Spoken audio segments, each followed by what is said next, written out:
Happy New Year.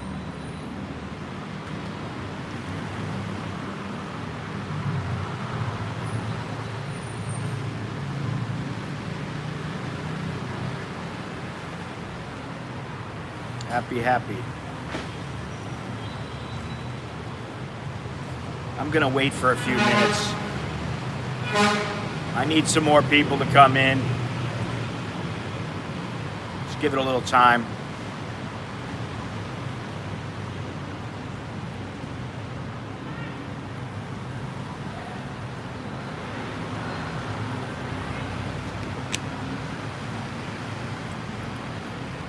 Yeah, I guess. We're 3 days in. Well, 2.5.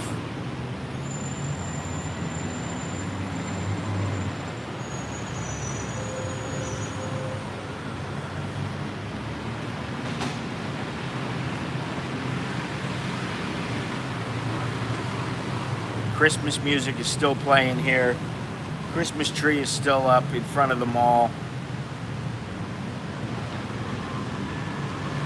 What's today? The 3rd, and it's a Friday, 4th, 5th. Sunday supposedly is the last day, at least in Starbucks, when they're considering it Christmas time, the holiday season. That's when they stop playing Christmas music. The 5th.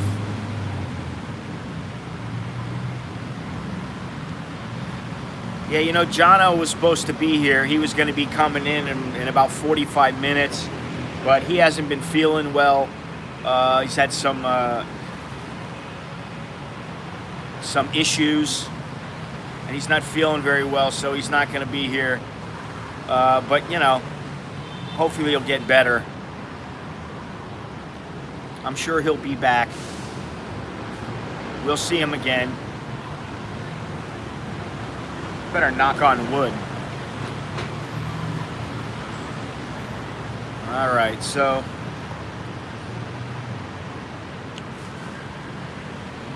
we're in Bangkok. We are in Bangkok. Imagine that.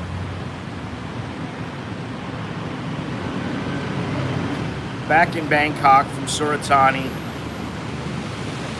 Had a nice trip there, but you know, it was so short, it was only 3 days, that I didn't really have a chance to relax. It's like get there and then, oh, we're gonna go here, we're gonna go there. Then the next day, oh, today we're gonna do this, we're gonna do that, we're gonna do this. I'm like, okay. Before you know it, it's like, oh, we gotta go back tomorrow. End of the vacation. But had fun nevertheless, and got lots of drone footage, which is quite nice, and lots of footage of all the places that I went.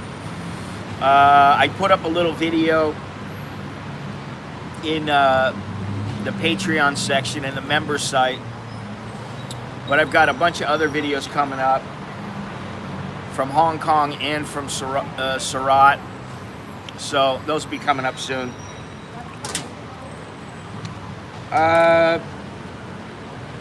Right now, it's a little cool. It's not too bad. It's 82 degrees. Relax on the train. Yeah, I mean, as much as you can relax on their chairs, you know, we went second class, and they have a little recliner, but they're not all that comfortable. They're not like a Malaysian train or even a Vietnamese train. They're not as good, I'm sorry.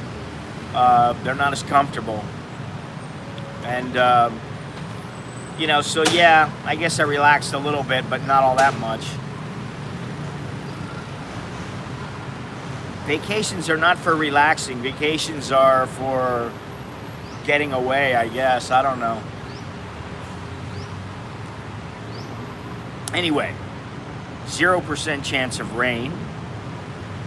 82 degrees. Feels like 85. 63% humidity. High of 95 this week, so it will be getting hot. 5 miles is the visibility. And Yeah, I mean, listen, the Thai trains, sorry, but they're not all that comfortable. They're convenient. They're perfectly acceptable.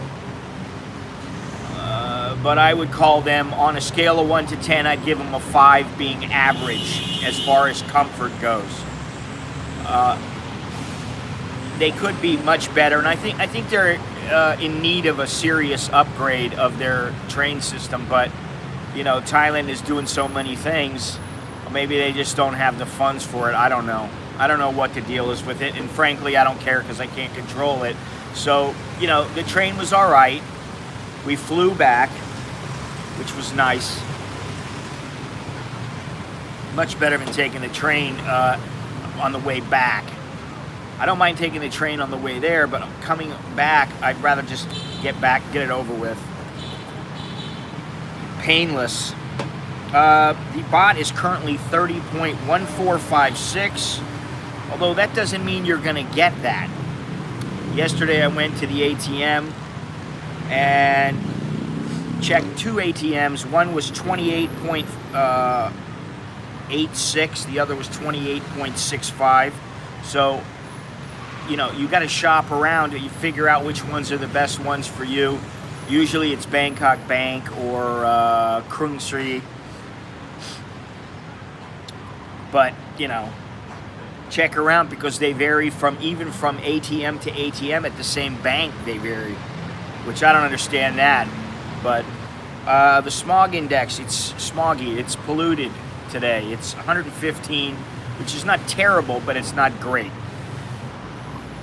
So, like I said, unfortunately, Jono's not going to be here. He was supposed to meet in a little while, and I was looking forward to that. But, he's a little ill, under the weather, and I've been under the weather. I've been having stomach issues. It's better, but still not 100%. I can deal. So, anyway, enough with the personal stuff. Where are we at here? As far as the New Year's in Thailand, 317 people died on the roads, most of which was from drunk driving. Yeah, the $100 bills are the best way to go. Either that or use TransferWise. But you're always going to lose out. Excuse me. Oh,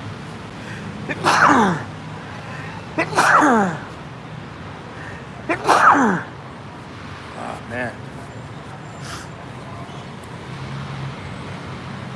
You can bring whatever you want in.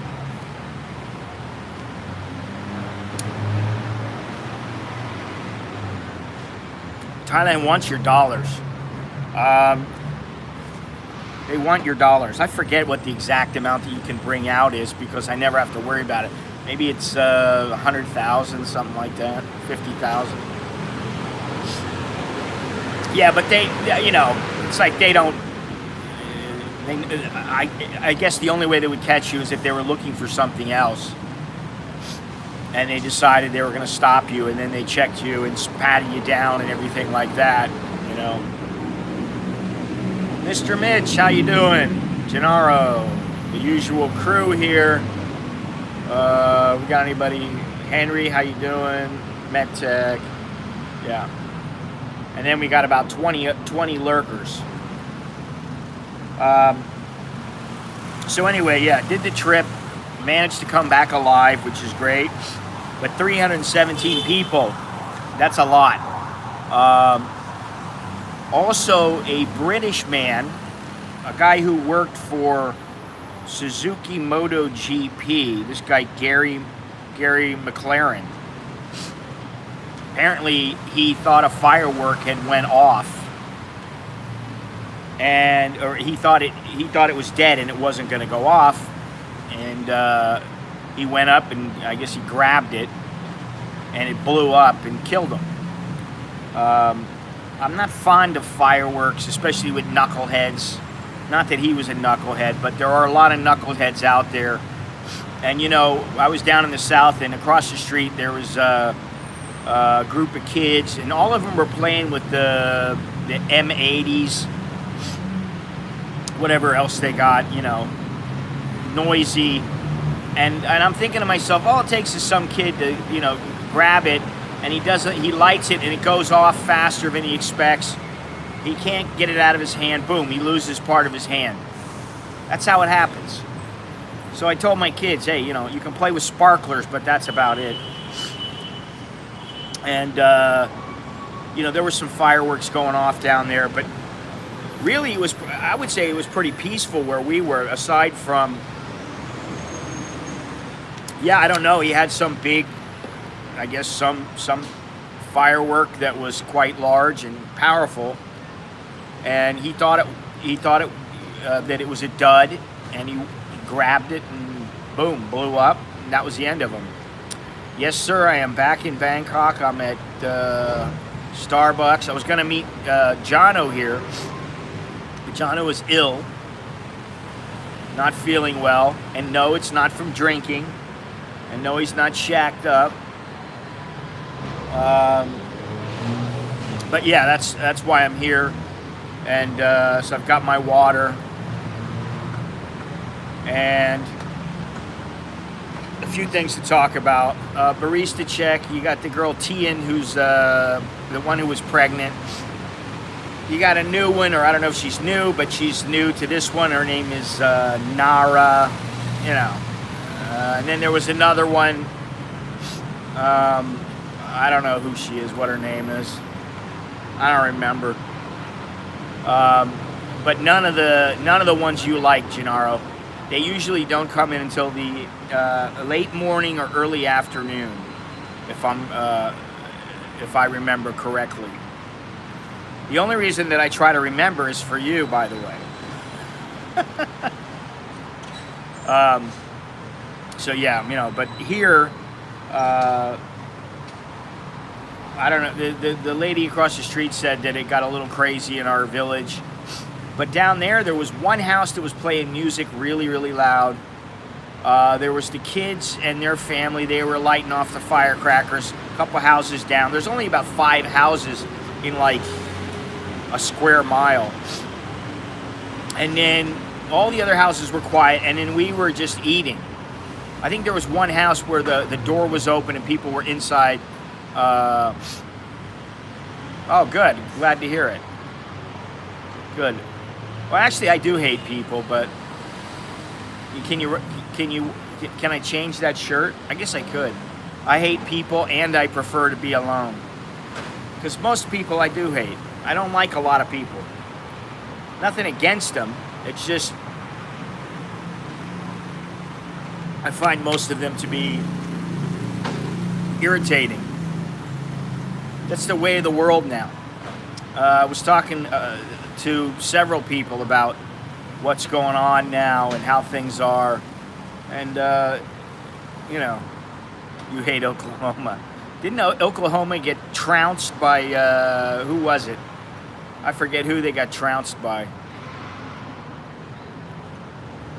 I gotta put my glasses on. I can't see, and I forgot to bring my little rag. Yeah, LSU. I was going to say that, but I wasn't sure. All right, so. Yeah, how do you know, and the thing is this guy had been working for McLaren. This guy, McLaren, had been working for Suzuki. Hey, Richard. Suzuki MotoGP. Apparently he'd been working there for 11 years. So how do you work on motorcycles for a living? I mean, what's the chance of that?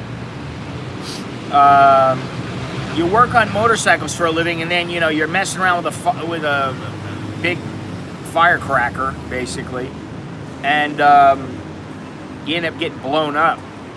I mean, what's the chance of that? So anyway, today's topic. What is the main issue for expats in Thailand? And I'll tell you the reason that I came up with this the title for the stream. Some guy wrote me the other day. Don't know who he is. Never commented before. You know, he's not a regular. Could be a lurker. I don't know. But he's never commented before. Never commented in the chat. Never left a comment. And he said, I really want to know your feelings. I got a letter. I really want to know your feelings about the main topic, the main issue for expats today, which is the health insurance and how it's driving people over 70 out of Thailand. Well, I didn't respond because I don't know if that was a setup or he's just a knucklehead or he doesn't know what he's talking about and he's just, you know, whining and whinging. I got no time for this shit. Fucking whinging to me. I don't want to hear it. I got my own issues. I got my own problems. What do I care? Actually, that, you know, the insurance is not the problem, okay? And the insurance for somebody who is over 70 and not having, oh, Mitch must be on the pain pills. Must be on the hydrocodone. What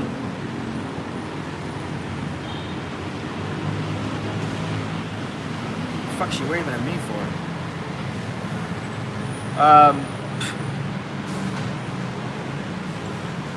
Another whack job. But it's not the insurance. It's nothing to do with insurance. Listen, if you're over 70 years old and you don't have insurance, well, that's a problem, obviously. You should have insurance before you're 70. Now, if you don't, it's because you got plenty of dough, you got plenty of cash, and you feel like you can handle anything that comes your way. You know, you're going to go in the hospital, and, you know, the thing is that the problem with insurance, oh, okay, is that what it is, 20 grand? I say it's 20 grand legally, but I know people have brought several hundred thousand in illegally. I know that for a fact.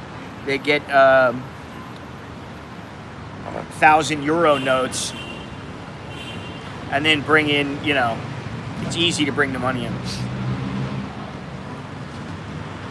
Yeah. You gotta have, you know, I mean, listen, I got basic insurance. I could pop it up a little if I wanted, but again, it's about the money. I may eventually pop it up before I get too old, and, you know, assuming I have more money than, say, in the past, the earnings increase. But that's not the main issue, because first of all, if you're here in Thailand, you should have some kind of travel insurance or insurance in general. If you're an expat, you got to have the insurance they want. If you're a tourist, you really should need to have travel insurance. You should have travel insurance. It's not all that expensive. You know, maybe $50 and it saves your tail. All right, on a, you know, maybe let's say 100, 150. Okay, but considering that most people who come here for three weeks are going to spend at least $3,000-$4,000, what's $150? You know, stay in one night.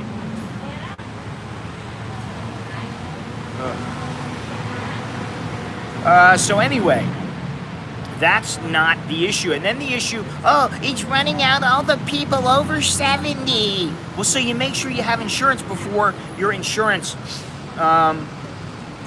before you can't get insurance. You make sure you have it. Because if you don't, guess what? You're going to have a hard time getting it. It's going to be really expensive. And in this day and age, I hate to say it, and it's the truth, but money talks and everything else is secondary. It's not that way generally to me. Money is important. It's a tool, blah, blah, blah, yada, yada, yada. Let's refrain from going into it too deep. You know, things like integrity, morals, ethics, you know, decency, they are also very important. But when it comes down to it, a lot of people, especially the big businesses and governments, they care about, hey, you got the money, yes or no? That's what it is. So if you're going to be, when you know you're going to hit 70, then you better have insurance before you hit 70. That way you can keep your insurance up and don't miss a payment. You better have the money for the insurance. Or you better live in your home country where you don't need to. You know, you can go on Medicare, you can go on whatever, you know. And this is coming from somebody who, you know, I've had my share of accidents. I've had to pay through the nose, even with insurance. And I've been fortunate that I've come out of it, you know, relatively unscathed. But that's not the main issue. So is it the lack of hot women at the go-go bars? Is it the burgeoning waistlines of female ties and widening of the rear ends?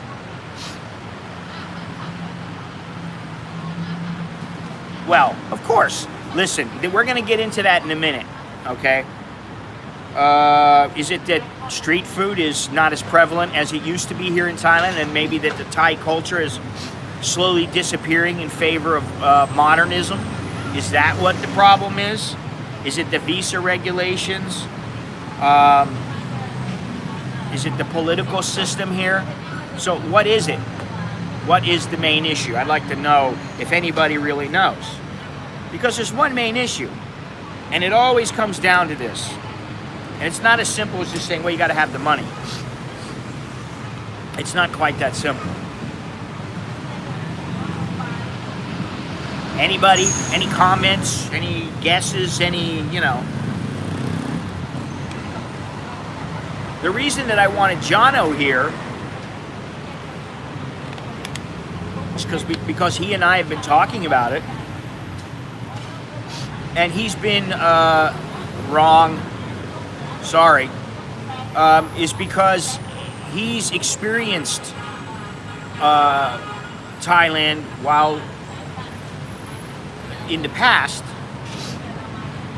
and he's experiencing it now living here, and it's not what he expected. It's much different. So, you know, what is it then that changes this? You know, you can say different people, different issues. Okay, that's always true. People are different. You know, it's like some people don't mind taking a crap on a squat toilet, and some people they've got to take a crap on a Western toilet. You know, they won't ever dare use a squat toilet. So, you know, okay, that's you know, that's a too broad of an answer. It's really pretty simple. And since nobody's going to answer, I'll answer. Since, you know, I'm supposed to anyway. Exactly. Thank you very much, Longhorns. I knew you'd come through for me. It's the exchange rate. Because you can have all the money in the world. If the exchange rate takes a dump and you lose 50% of your money, 50% of, you know, $1 million is 500,000. That vastly changes your retirement plans and the way that you live. Now, if you've only got 150, let's say you got 100,000 in the bank, and you're getting $2,000 a month from, you know, your disability, your retirement, whatever it might be. Well, guess what? Now that $2,000 is only worth $1,000. You just lost 50%, and that's what's happening to a lot of people from the UK and Australia, and to a lesser extent the United States. And I don't particularly like it either. And I was talking to Soy Dog about it yesterday, and a couple other people. You know, it was below 30. It's been below 30. Right now, it's just barely hovering over 30. But when you take money out of the ATM, even at the ATM that gives you the highest rate, you're barely getting 29 if you're lucky. So you're losing, you know, quite a bit of money. And over time, I mean, I was here when it was almost 55. And so now it's almost 50%.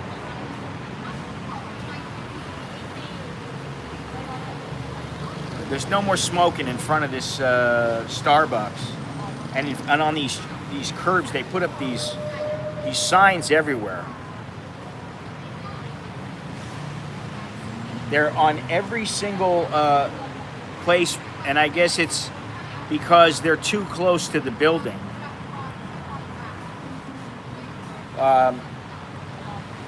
Yeah, and so it's a 2,000 baht fine. So if they catch you, and that's great because people used to sit out here and just puff away. Now they have 2 signs on every bench, 2 or 3 signs for every bench, and I don't see any. Well, no, that guy's shaving. I thought he was smoking, but he was shaving.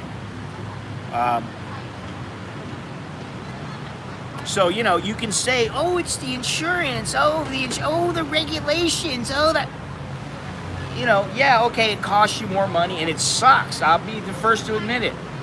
They make it more difficult for people. But I think that is part of a bigger, God, this chick she's screaming and yelling. I mean, you know, it's like, I don't think she can hear herself. And the thing is I was standing over there near the ATM before I came here, and she was over there, and I didn't say hello, I didn't look at her, didn't do anything. And so then when she walked up, she was like looking at me going, hi. I was like, oh. I can hear her. That's because I have the background mic'd out. She'll leave as soon as they open.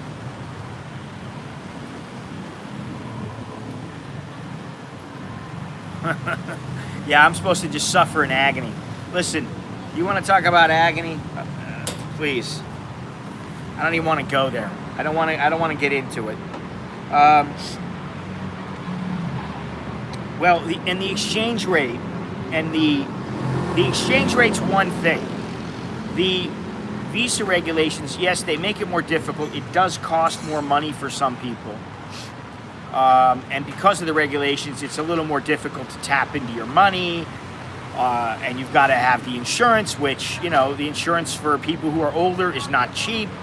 So, yeah, they're changing things, and what they're doing is they're driving more people out, which is their way of doing it without saying, hey, foreigner, go home. I did not want to think that in the beginning. I really didn't want it. I didn't think that they would do that, but now I see that it is a bit of a plan. I believe that. I believe it's a bit of a plan on the part of the Thai government to get rid of most foreigners, because who are the ones who the Thais don't generally complain very much.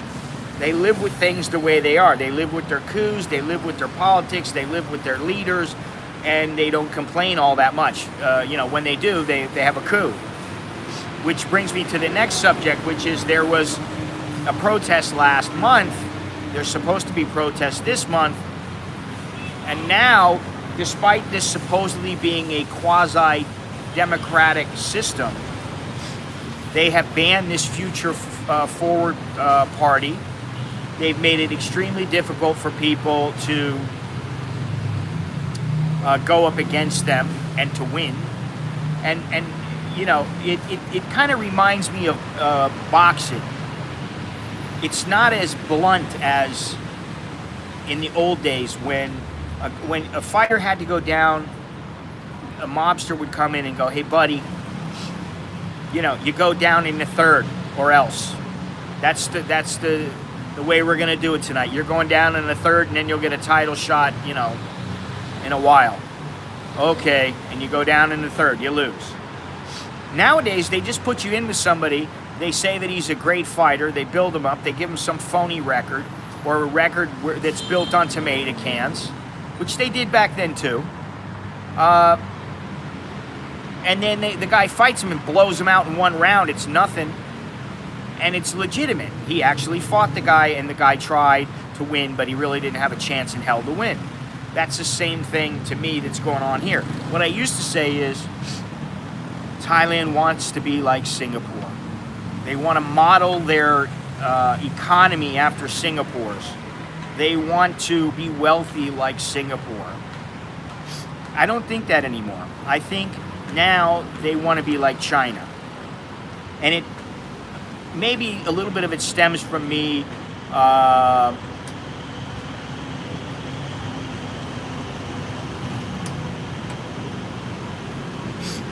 well, yeah, but you know, I don't see that this is a country that is in a position to, well, I mean, you know, maybe they are. It's on them. It's all on them. Shit.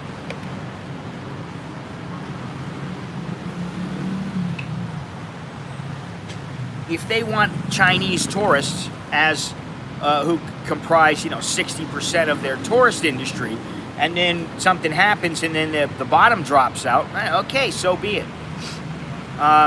You know, but the word is out, and I think that there's a lot of people out there, whether justified or not, who believe that Thailand is a place where,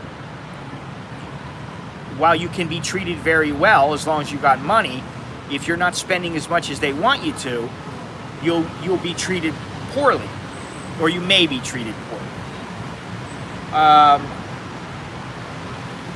And I remember when I first came here, I would go to the bars, just, you know, I'd be hanging out. I wasn't a big drinker, at least during the day. If I was out somewhere during the day, maybe I'd have a beer, maybe I'd have a Red Bull, maybe once in a great while I'd have a gin and tonic or something, or a screwdriver. But I wouldn't want to drink much during the day. So I'd have like one drink, and then I'd be sitting there nursing the last part of my drink, and they would, like every 5 minutes, one more, and I'd say, can I have some water, please? And oh, they hated that. They'd give me the stink face. They'd give me the water, and you know, I'd nurse the water a little bit because I didn't want anything else. It's like, you know, I'm sitting there, okay, so now it's time for me to go. All right, whatever, I'll leave. But, you know, you have an attitude with me, then it's like, what's the point of sitting there? What's the point of going there? You want to deal with people who got an attitude? It's like, hey, you know, it's like you have a meal.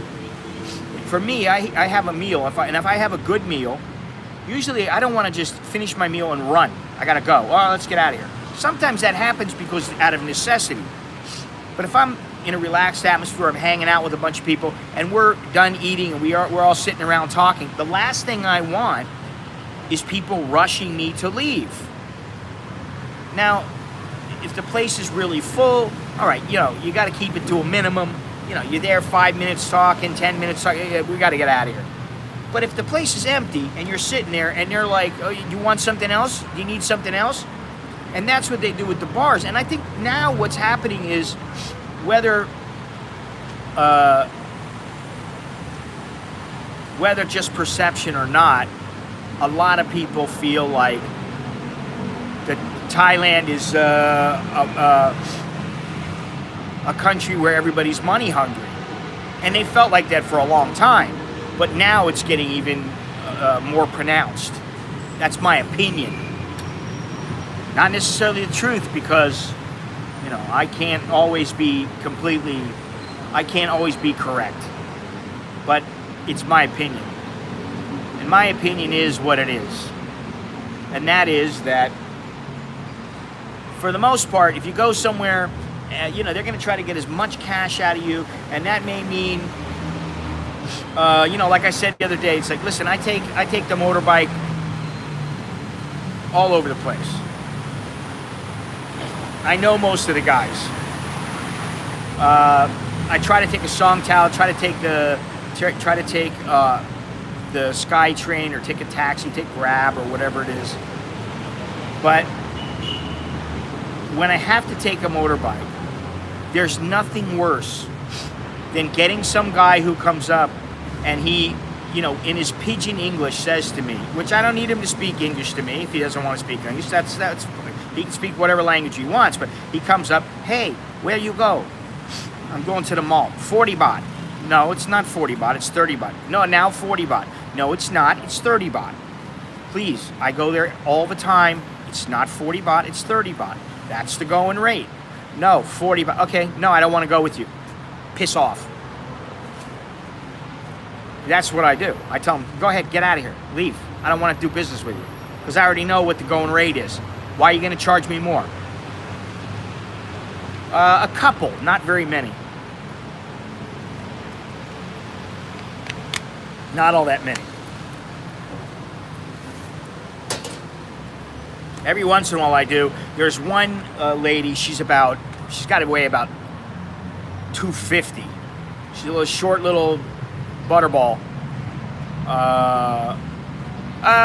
Yes, I do. There are some wonderful people. Don't get me wrong. I got to go both sides. There are indeed some wonderful people. Let me tell you something. Was it yesterday? Yesterday, I was hungry. I wanted some soup. I wanted it made a certain way, and I didn't want the noodles and blah blah blah. I go to the lady across the street. She'd been watching our dog, and I said, can I have this soup? Yeah, okay, sure. Now I go to pay her, and she goes, no, it's on me. I said, what? I said, no, let me pay you. She goes, no. Happy New Year. And I went, oh, wow, thanks a lot, thank you. Completely unexpected, completely altruistic. She didn't have a mean bone in her body towards us. Very nice lady. So I can't say, and not just because she gave me the soup. I mean, it wasn't all that much. It was 40 baht. But, there are a lot of good people here. And it's easy to say, oh, Thais are like this, Thais are like that, Chinese are like this, Chinese are like that. It's easy to lump everybody together. But the fact of the matter is that there's still a lot of good people out there. It's just, to me, the government, the elitists, they tend to want to control the masses, and they do so by laying down these ground rules, and then the average person doesn't like them. And they're like, wait a minute, this is not right. And the same thing is going on in Hong Kong. I mean, it's in Hong Kong, it's in China. You think all the Chinese are happy? They're not. I guarantee you they're not. And, like I was saying, I used to think that Thailand wanted to be like Singapore. All right, they're a little hard on people, they have their rules and their laws that they crack down on people for this, and there's some strange things. Okay, that's kind of what I thought. But now I don't believe that. I was reading, you read the articles, I've got links to, I think 2 or 3 articles, I think 3 articles in the description. And those articles have to do with Thailand and the Chinese and the relationship with the United States, and how it was and how it is now, and how it's changing, and the Thai political system and what's going on here. So there's a lot of things going on, and I think that what happens is the governments kind of take advantage of the fact that most people are going through their lives. They're doing the same thing every day. They get up, they go to work. They spend time with their kids. When they come home, they have dinner, they go to sleep. They wake up, they go to work, they do it all over again. And so people don't have time to really concentrate on all these issues. And so the government just goes, well, they elected us, we're going to do this, we're going to do that. And then the people go, hey, what's going on? Well, you slept through it, just like people are sleeping through what the Communist Party is doing around the world. Well, that's my point, Andy. That's my point. So, when you see the baht, the way that it is now, and what was that? Let me see something here.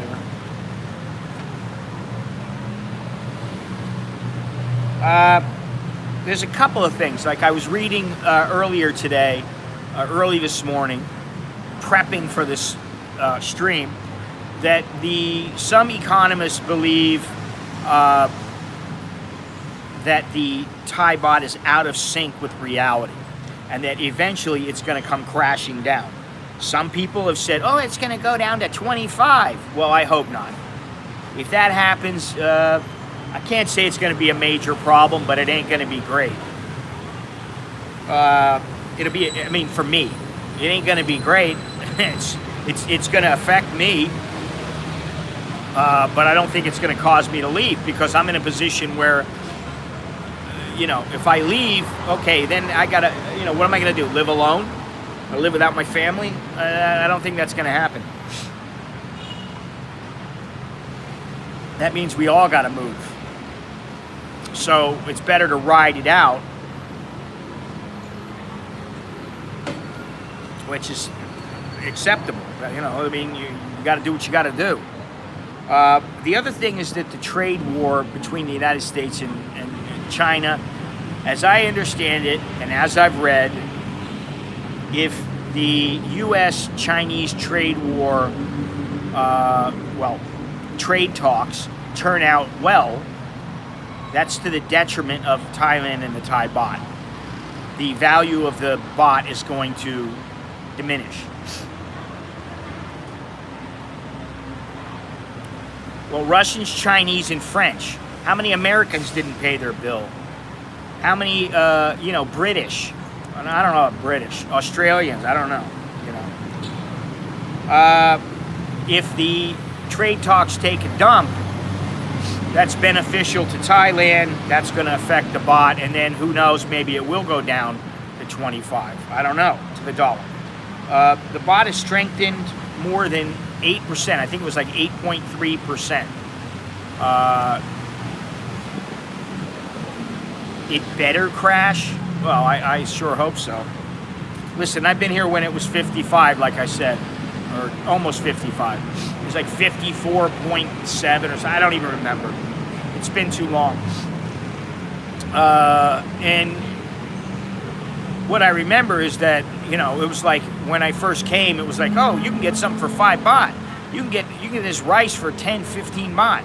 And then once the baht went to like 54, 55, all of a sudden it was 25 baht. And it's like, what?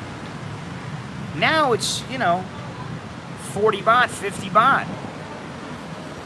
That's in a little shop house. That's not like in a tourist area where you're going to a shop house that's out on a main street where they might charge you 100 baht, On a positive note, though, the Bank of Thailand has publicly stated that they are ready to intervene should they need to, and I believe they will. Well, if that happens, then expect the baht, the value of the dollar, to go up versus the baht. The other thing is the politics in Thailand. If Thailand has another coup or more problems, I think, it's not going to go lower. It's going to go up. You're going to get more for your money. Honestly, when I look at the political scenario here and the history, something's going to happen eventually. Yeah, okay. So, this is what I mean. They know, because it's not beneficial for their tourist industry, and I can tell you from that for a fact that this has affected the tourist industry. You can say what you want about people coming, and you've got this many millions, and okay, who knows exactly how they're counting this, and but I believe that when the baht keeps going down, people are like, I'm not going to go there. It's not a good. To me, it's barely a good value here anymore. Every once in a while, you go, wow, hey, that's cheap, man. That's a good deal. But I do that in the United States. I do that in other places. And a lot of times I'm like, what? They want how much? Are you out of your mind? What's $1,600 for a phone? It's like, get out of here. Since when did Thais become that rich? I mean, I'm not saying that all Thais are poor. They're not. That's a misconception. Thais got more money than you think. All this stuff started back when, the bar girls were preaching their stuff to people about how, no money, I'm so poor. Yeah, some of them were poor. But it's a worthless deal, not a journey. Well, we'll see how it turns out. You know,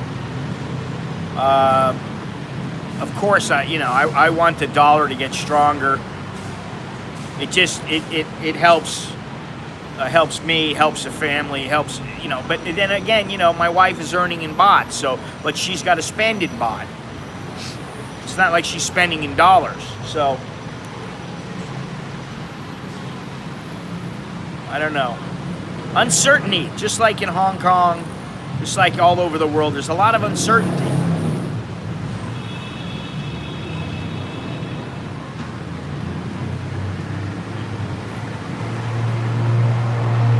Yeah, the politics here. Read those articles. If you read one, read the first one, which is about the changing relationship between Thailand and the U.S. And then also Thailand and China.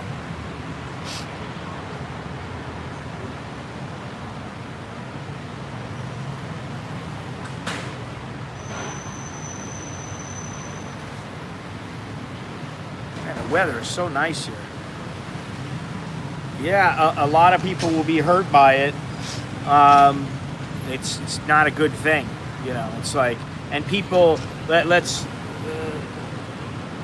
be honest. If I was to say, hey, I don't want your. If you're gonna buy a T-shirt, you got to buy it in Thai baht. You're gonna be like, what? Get out of here. They're like, most people don't want to pay in Thai baht. So, oh, it's that time of the year again. Graduation. I don't know why she's thanking me. I don't know whose uniform that is. Is the mall even open yet? No, it's not open yet.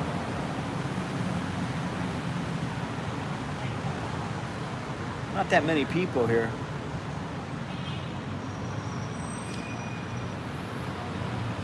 So, it's I could say it's an interesting time. But like I've been saying to, oh, is that what it was? Maybe. Well, she should be congratulated.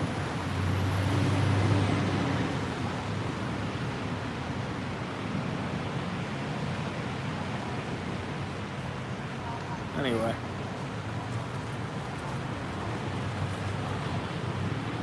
Yeah, I'm not really paying attention, to be honest, but, I'm focused on the stream. Everything's the stream, the stream, the stream.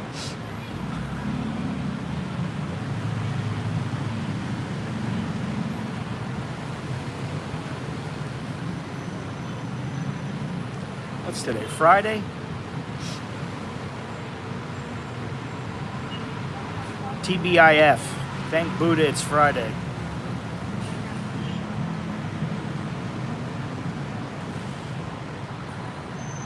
Anyway, so I don't know, but what I was going to say is that when Jana was going to come over here, and one of the things that most people are aware of is when you first come to a place, you're going to have setup costs. It's going to cost you, like for him, maybe he buys an appliance, or he buys something to go on his wall, or he forgot to bring his sheets and blankets, or he needs dishes, or whatever. You need to pay to turn this on and pay to turn that on. It costs you more for the first month because you don't know where to get things, so you're paying more money than you should pay. All those kind of things. After about 3 months, 4 months, you start learning. Most people start learning. And they start cutting their costs back. But I think it's still a little bit more expensive than he really expected. Not that he's in any trouble or anything, but he just has said to me, hey, I spend more than I expected to spend. Because, it's easy to do that because this place will nickel and dime you to death. Maybe because the baht is not, we're foreigners, the baht is not our native currency. I don't know. But I feel that way sometimes too, because it's you plan and you plan and you plan, and then you're like, I still got to spend on this. Oh, I forgot I need this. Oh, you try to build in that buffer, and the next thing you know, you're like paying close to what you would pay in living in like Nebraska or something. You could live really good in Nebraska or someplace like that. South Carolina somewhere, Virginia. I don't know.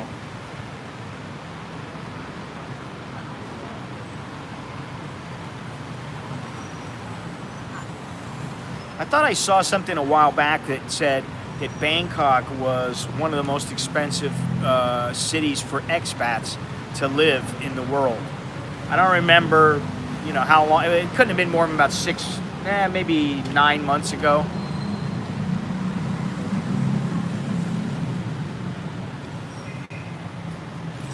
Anyway, did anybody go out and get trashed over the New Year? Anybody get in any trouble? Lose a wife, lose a girlfriend, anything exciting?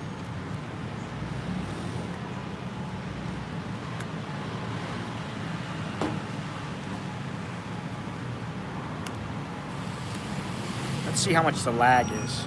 Ready, set, go.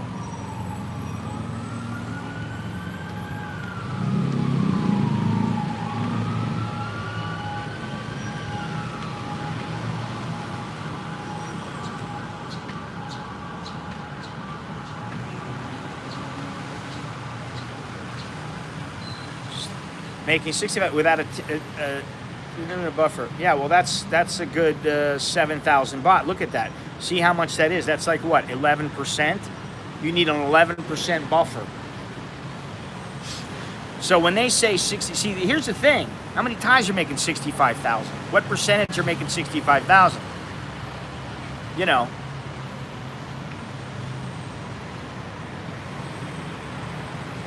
That's what I feel. I feel a bit strange about. I don't know where they came up with that number. And the other thing is that now, if let's say that it goes to 25 and they keep it at 65, now you need quite a bit more money per month, or really even per year. You're going to need more money. It's just going to cost you more money. So, and to me, like I said, I think they're headed to the model of China more than the model of Singapore. Singapore is relatively easy to get a permanent residency. Thailand is not. There's an old saying that I learned when I first got here. It's they want your money and they don't want you. They'd rather you just flew over with a bag of money, dropped your money, just flew right away. They don't care if you come or not. And that's a bit extreme, but this is what a lot of expats have said over the years. And that was right when I got here, I was hearing that. So, that was a long time ago. So this mentality has been there for quite some time.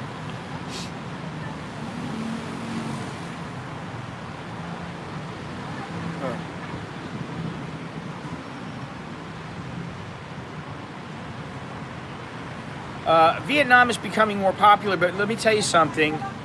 Vietnam for expats is not quite cracked up to be what people think, and it's certainly not Thailand.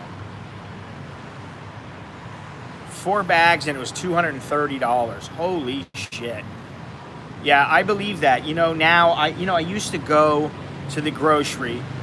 Granted, I had more money 3-4 years ago, 5 years ago, 10 years ago.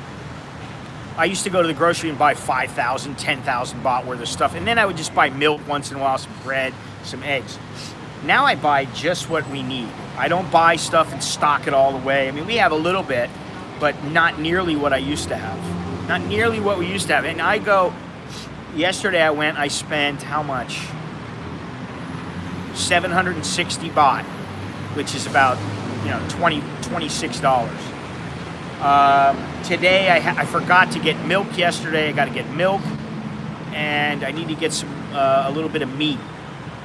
So I'll spend about $10, $12. But I'm not, I can't remember the last time I've gone out with a big, huge bag of groceries that was, say, $200 worth of stuff.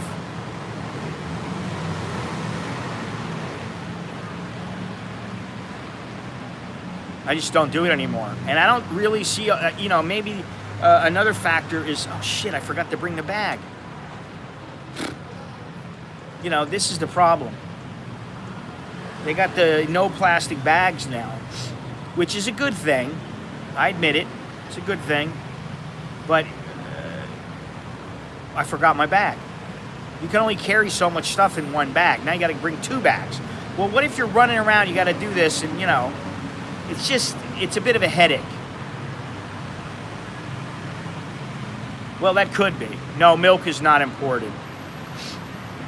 There's a huge dairy industry. I mean, I don't know. There's cheese all over the place. There's 10 different kinds of milk. There's yogurt milk. There's, you know, there's all kinds of stuff. Yes, there's a big dairy. Thais like dairy, contrary to what some people think. I know there's a lot of people going, oh, Thais don't even eat cheese. Bullshit.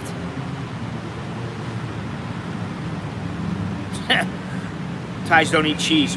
So what's on pizza? They don't eat pizza? Thais love pizza. What are you talking about? You know, I mean, there's all these misconceptions. Now, they may not go and make a grilled cheese sandwich. I don't know. You know, my kids do. But then, you know, my kids are, they're westernized. Yeah, well, believe me, I've been thinking about it. I've been thinking about, well, what would I do if it doesn't work out here? I got a couple years, and that's all right. You know, I want to get the kids through university. You know, Alex starts his, oh, fuck.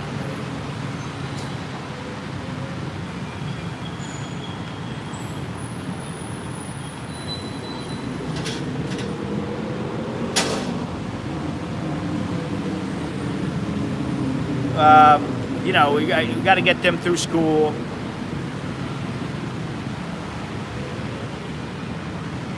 It's this is the thing. You know, you want to come here as, and this is why I said this when I was doing the Chowderhead videos. I used to say this.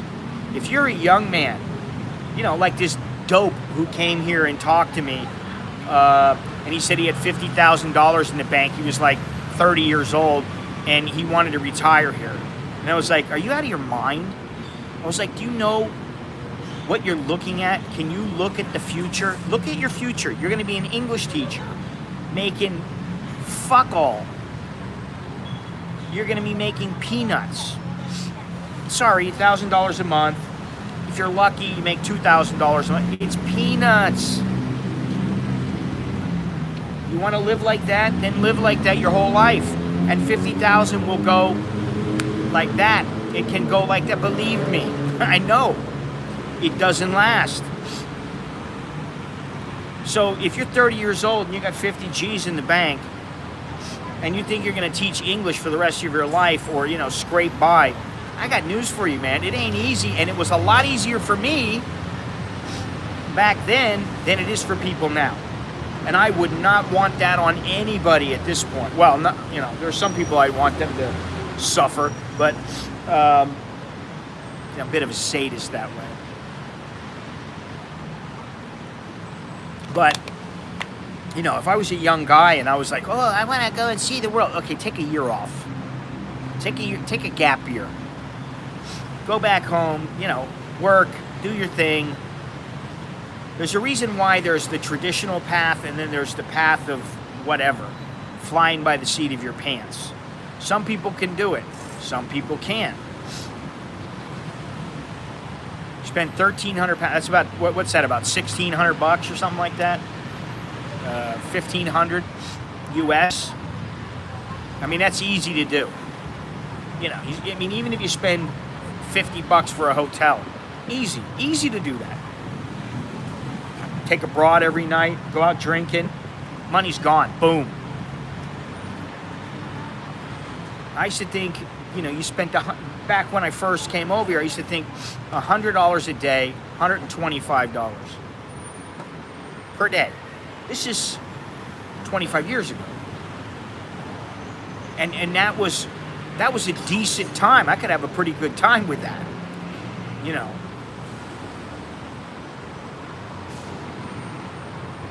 Not anymore. And you know, it's so funny. It's so funny that a couple, maybe 2 years ago, when I did a video or whatever it was, video stream. Yeah, exactly, Henry. I did a video saying, has Thailand changed from, say, 20 years ago? Hell yeah, it's changed. And I got all these people, oh no, it hasn't changed at all. My rent's the same. Shut up. You don't know what you're talking about. You weren't here. Get me.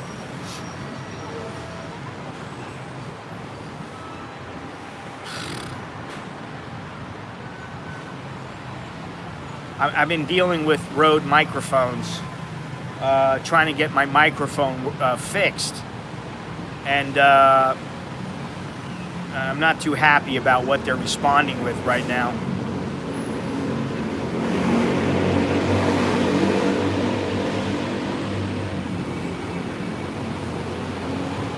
Just got a couple of messages. Thank you very much, Carlos. What is that? $1.99.20, huh? Thank you. You take care of yourself, man. Carlos is a little banged up right now. You know, us older people start getting injured a little more often.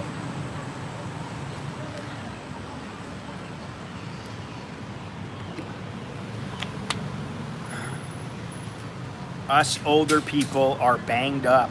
We get a little more banged up a little more quickly. Carlos.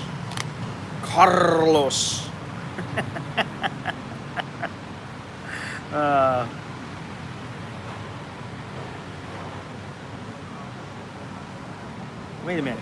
You see, now here's this guy over here. Hong Kong, Tokyo, Singapore, Seoul. What, the top 10 for Hong Kong, for expats?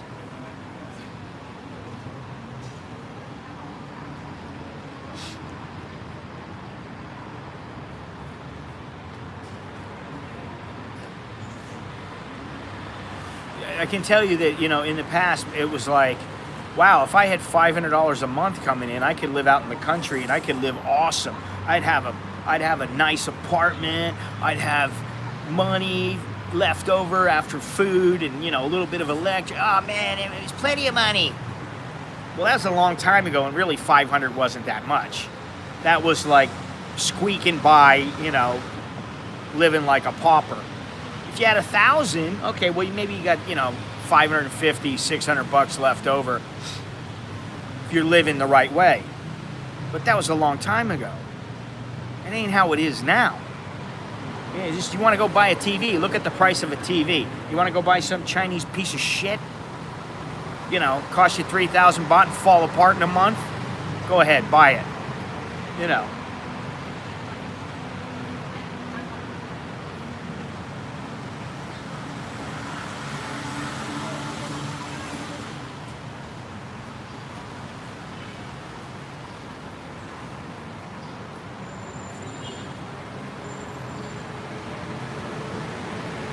So, you know, if you're living off of $2,500 a month now,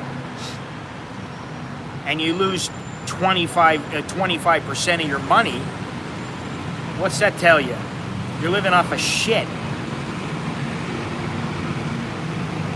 Yeah. Oh, thank you, Nightbot. It pops up right at the most opportune time.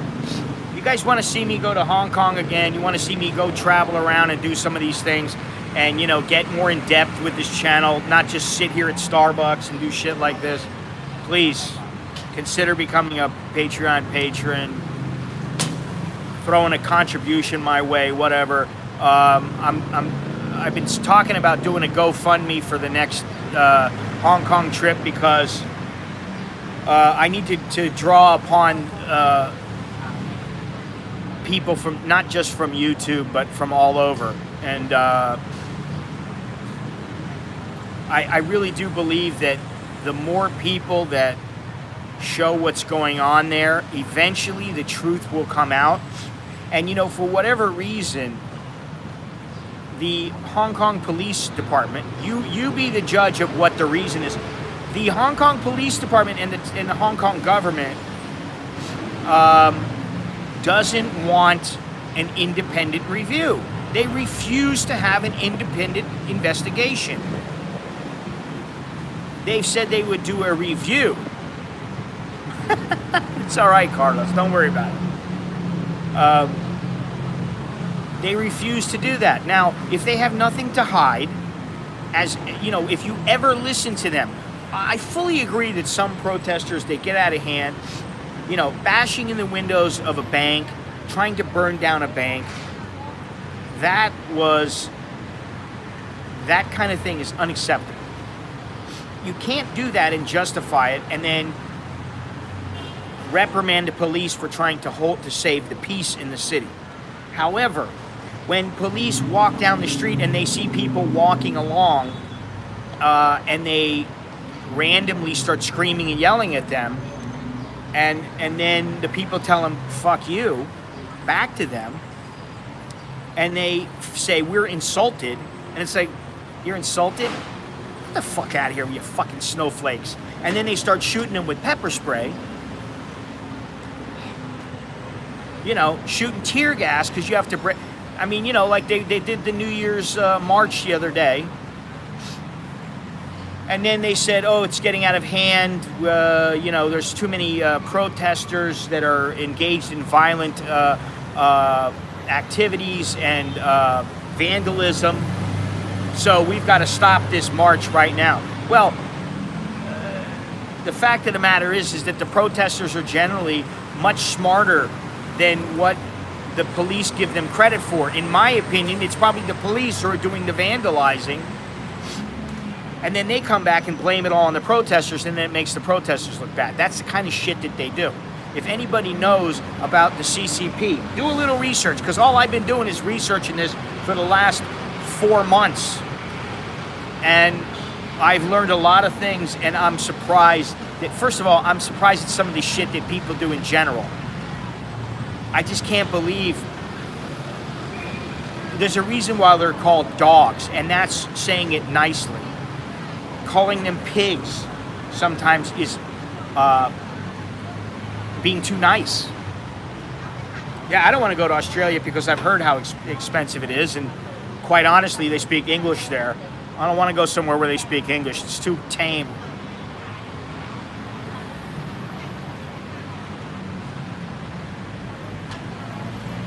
I want to go somewhere where, I'm different. I'm not like anyone else. What is it? I'm not like anyone else. I think that's what it's called. The name of that song by the Kinks. They played it on Sopranos. Now look at all the people. Got lots of people up in the rafters. Got 60 people right now. And how many are talking? Like 5? I bet you I got 20 thumbs down and 3 thumbs up.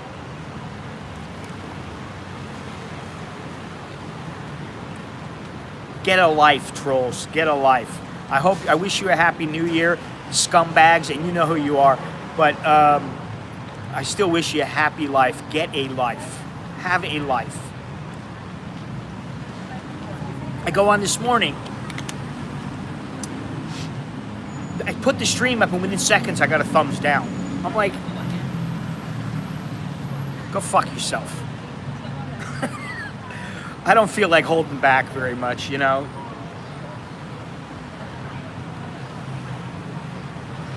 wasn't me, man.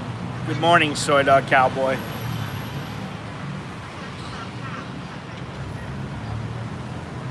That's all right, I've ceased to care. I'm much more numb than I was. I'm much more numb than I used to be, too. I really don't care. I just don't have enough fucks left anymore. 0 fucks.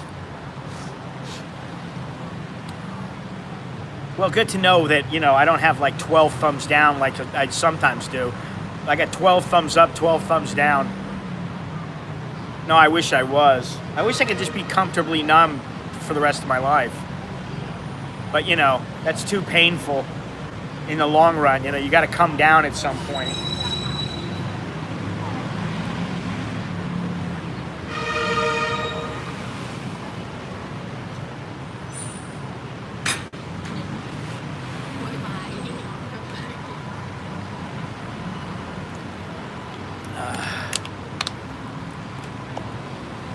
I do love I've been listening to a lot of Pink Floyd lately. Don't know why. Maybe it reflects my mood. But I'll tell you what, man, that David Gilmour, I love his guitar playing. Fantastic. Brilliant the way he plays, man. Anyway, to get off the subject here. Yeah, so I do still feel the need to go back to Hong Kong. I do think it's the most important thing. There was something like 1 million people that marched on New Year's Day. And it generally was peaceful until the cops got involved. Every time the cops get involved, it gets nasty. And the thing is that I'd planned to go somewhere around Chinese New Year, but from what I've been told from various people, that's not a good time to go. So I'll probably go afterwards. All right, Andy, take it easy. I'll probably go afterwards, and I'll spend Chinese New Year here in Bangkok, and I will be streaming that. If you remember, it was like 2 years ago where the person kept putting that little symbol in the chat, and that was bumping me off of the iPhone. They had some little Hindu symbol or something like that, and they put it in the chat, and then it would bump you off. It would freeze your phone up. Really strange, but yeah, maybe I'll go do a live stream of the Chinese New Year here in Bangkok. So, you know, I'll still be doing things here. I still want to do things here. I just have to dig a little deeper to come up with stuff that I want to do. And the thing about Suratani and Nakhon Si Thammarat, where we went, there wasn't one Westerner in all the places that I went. It was fantastic. I loved it. You know, it was me and the boys, and then there was nobody else. It was all Thais. You know, so that's the kind of places I like to go.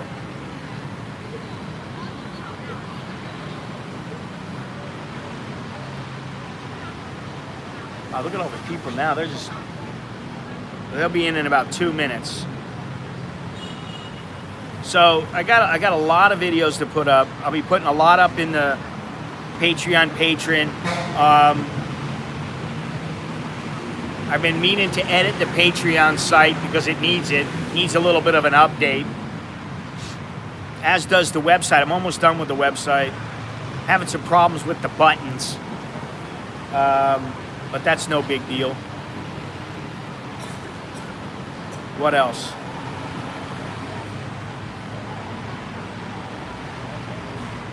Well, now you know the main issue here in Thailand. Well, now the mall is open.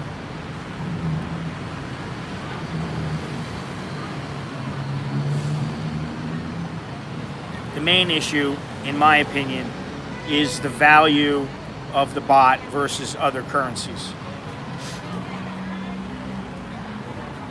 All right, so you're set to go.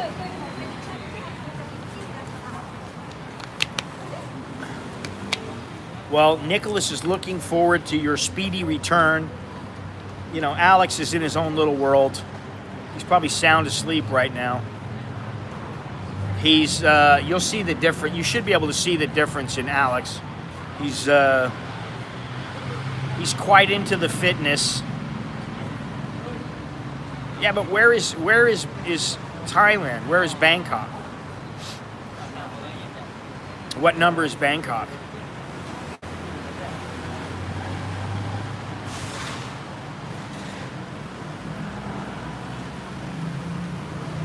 But I need to get milk and some meat.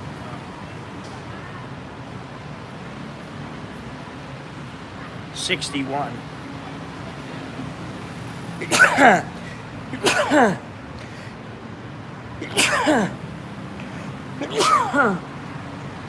Wow. Yeah, I don't believe that. I think it was Bangkok was like number 2 or something in Southeast Asia. I think that's what it was. But you know, my memory isn't so great.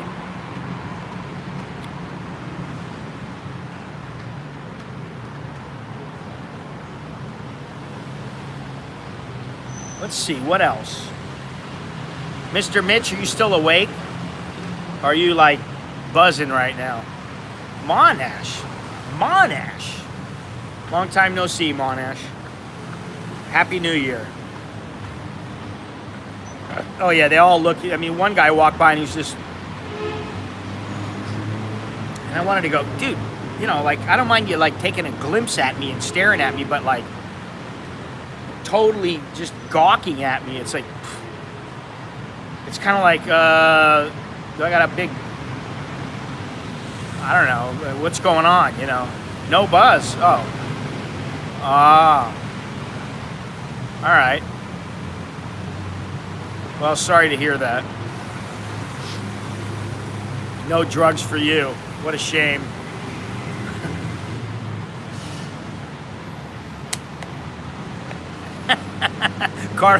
I knew somebody was buzzed here. I'm not. You know, I'm a little too, what's the word? I have an addictive personality.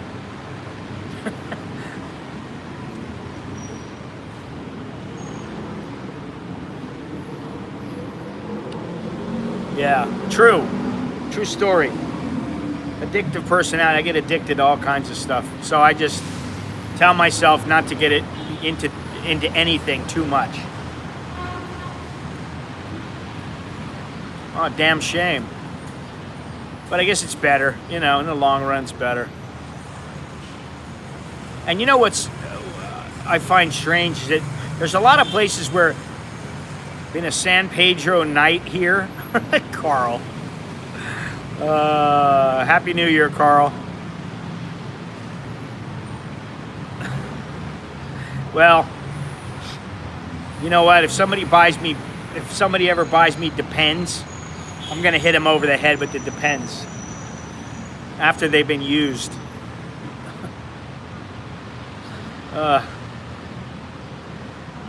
Had these, you know, really, I've been a little bit worried. Yeah, I know. Listen, I don't want to fall, and I'm not that old. I can only imagine, you know, I don't know how old your mother is, but if she's 80, 90 years old, I can only imagine what it's like, you know. I do not know. Big black dildo, 83 this year. Depends on the way. Woo! Listen, I gotta say that, you know, I had the surgery. I've talked about it the last time. Ooh, nice. He's joking, saying you're gonna send me some Depends diapers. I gotta say that, you know, I had that surgery, and I've been in touch with Fidelity, who is researched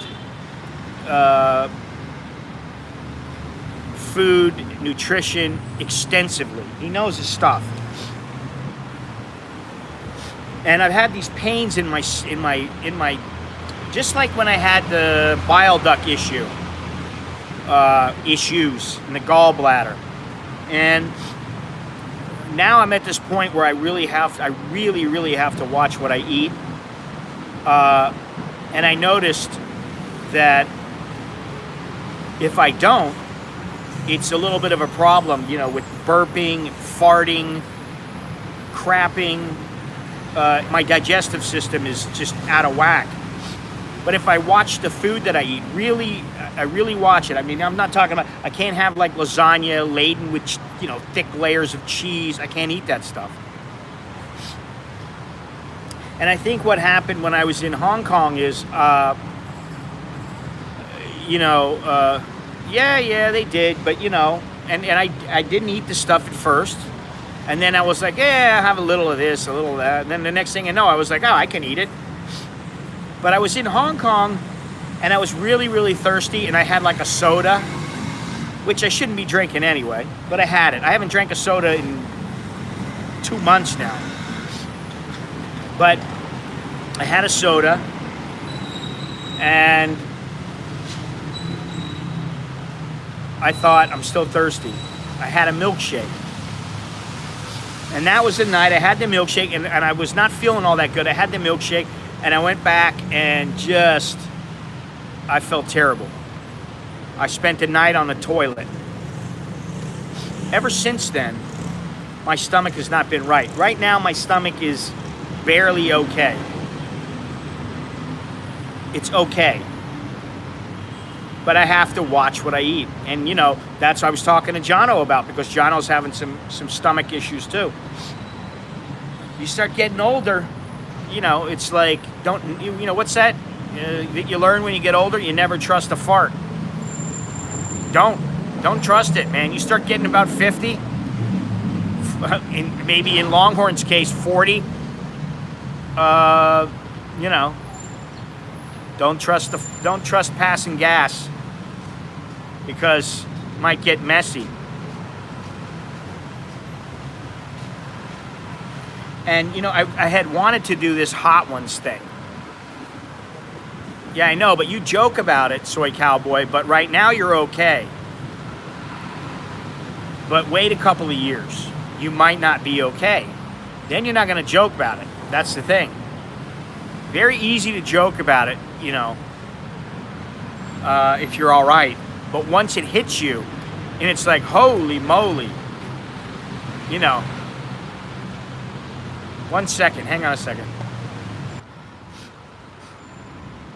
Yeah, I know, but what I'm saying is, okay for you, but you haven't had any surgeries on you or anything like that. Jono is like 63. Get your gallbladder taken out, whatever. Start having some issues inside. You start having some issues, and then all of a sudden, the next thing you know, you're like, wow, I'm old. It was the strangest thing, because I'm on the way, I'm getting ready to come back from Suratani, and I'm like, man, my left knee is killing me. I was limping. I was in real pain. My knee kept popping. I had the stomach issue going on, so I was like, couldn't eat anything. And I just felt, like my bones hurt, my hands really sore and stiff. I'm going, man, what's wrong, And I got home, I slept, I woke up, and I went, wow, my stomach doesn't hurt. Now my knee doesn't hurt. Now my knee doesn't hurt at all. It just goes away. You failed your liver test? That's not good, man. That's not good. And you're not a real big drinker. At least not anymore that I know of. There should be a lot of people coming around, coming to Bangkok in the next couple of weeks, between the middle of January and February-ish. So maybe we can work something out where we can all meet up. I don't know. Yeah, your generous contributions make this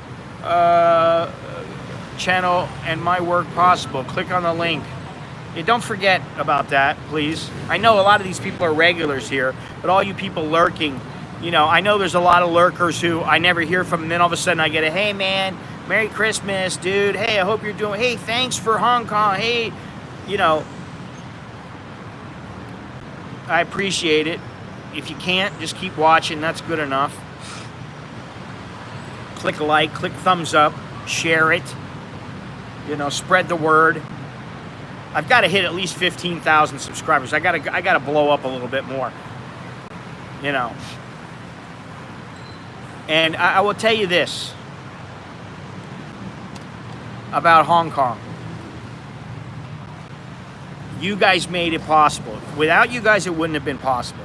I can tell you that for what I earned over the course of the year, that money was what I earned just from contributions. What I earned over the course of the whole year covered the trips to Hong Kong, and then with other things connected, like the photos and that I sold and all that kind of stuff, I ended up making a couple $100 on 4 trips. So the rest of the money that I earned offline and off other stuff, t-shirts and everything else, that helped pay the bills. So while that's appreciated, I look at it kind of a little bit differently. I look at it like I went there, I got shot at, I did all these things. I'm not doing it for the money. You know, it's not for the money, especially there. A lot of the stuff I'm doing it because, first of all, it's, what do you call it? Self-edification or something like that. Doing blood work again. Hopefully it's normally because I'm getting travel. Yeah.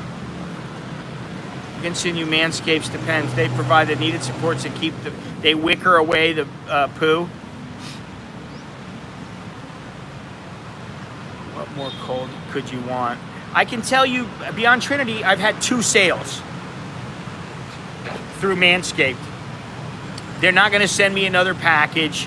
I'm not going to make any money off them unless I have 10 more sales through my code. So, you know, as good as Manscaped is, I'm not going to keep pushing them. I don't know. I wear the same Manscaped briefs that I wear, like jockey underwear. But, you know. And they seem to work pretty good. I do like the Manscaped. I will say this. I do like the Manscaped product. And if you want to, you just use the code Malin20 and you save 20%. And then if I get a dozen sales instead of just 2, then maybe I make, you know, a few cents every once in a while. You know. So I'm going to put a link up when I do a GoFundMe. I'm going to put a link up. And hopefully I won't end up with like $122. Jono sent me a message. He said, I really feel ill. No, it's not from drinking. And I'm sorry, but we'll have to make it another time. I said, okay. Whatever. He's been telling me for the last week, 2 weeks, that he hasn't been feeling good. His stomach hasn't been right. Put a ball guard on the other. Well, I can tell you one of the things is in Hong Kong is that I forgot about it the last time, is the steel cup. You know, the Muay Thai cup. Thai boxing cup is made of steel. You need to be wearing one of those in case you get hit with a rubber bullet or something like that. You don't want one of your nads knocked out. You know, guy's a good shot and he shoots you in the balls, you're in deep trouble. You get hit with a tear gas canister there, ooh. But then you got the metal protector. You might have a little bruising, but at least, you know, your parts aren't ruined. And you can wear the cup over the Manscaped briefs, so you're in good shape. You know. Manscaped. As an aftershave. Ugh. It does smell pretty good, I gotta admit. They probably made it with that in mind, except a little more mild. Superman wore Manscaped.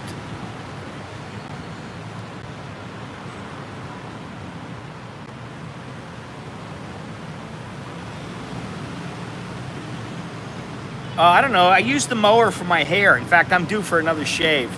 I don't like my hair anymore. I just want to go. I want to do the bald look. I want to just be completely bald. I forgot. You got any beard going on there, Longhorns?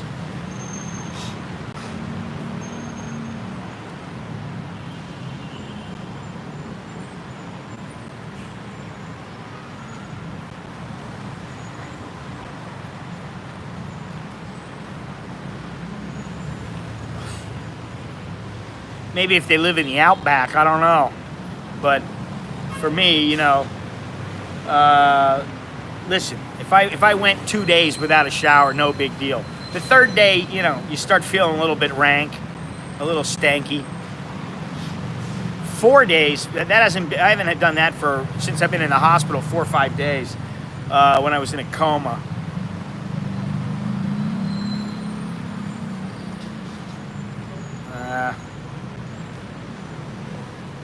I may do one more shave and then I'm just gonna let it grow. I'm gonna let it grow. And assuming that I go to, here we go. Here you go, Gennaro, if you're still here.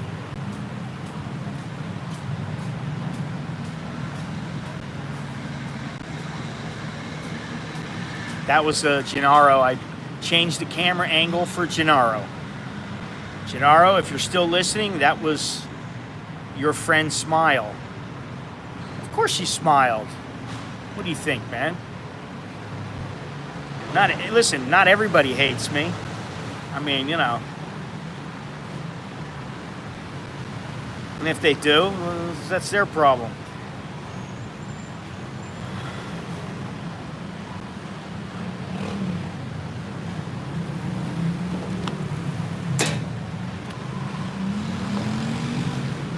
So let me see here.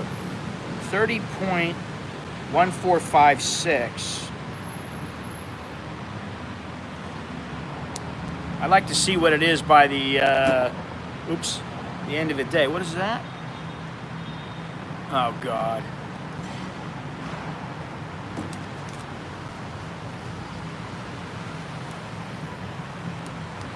Yeah, I think, you know, the trip to Soratani was wonderful.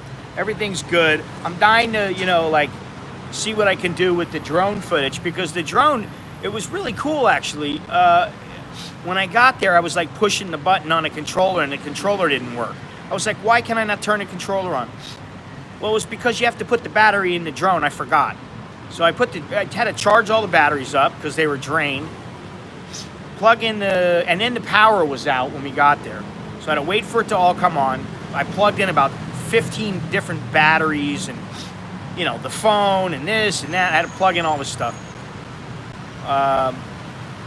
Put the battery in the drone, turn the drone on, push the button on the controller. Controller works. I'm like, okay. I went and did a little quick flight, and the camera wasn't working right because it's set to automatic, and it was so bright out that anytime you went up above a certain level, the sky was completely washed out.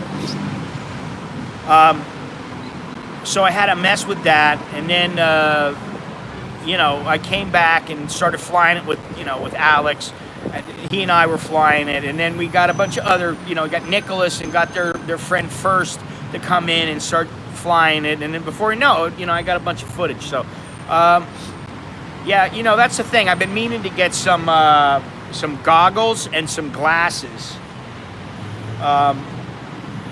so that when I go back, first of all, you gotta have. I have safety goggles, but they're falling apart. I need some ballistic goggles. I've been meaning to get them. You can get the glasses. They're not all that expensive. Maybe $40, $50. You get a decent pair. Goggles are a little more expensive if you want good ones. You know, and I don't really want to go and stay there for a while. The idea is to stay as long as possible, because I can only keep going for so long.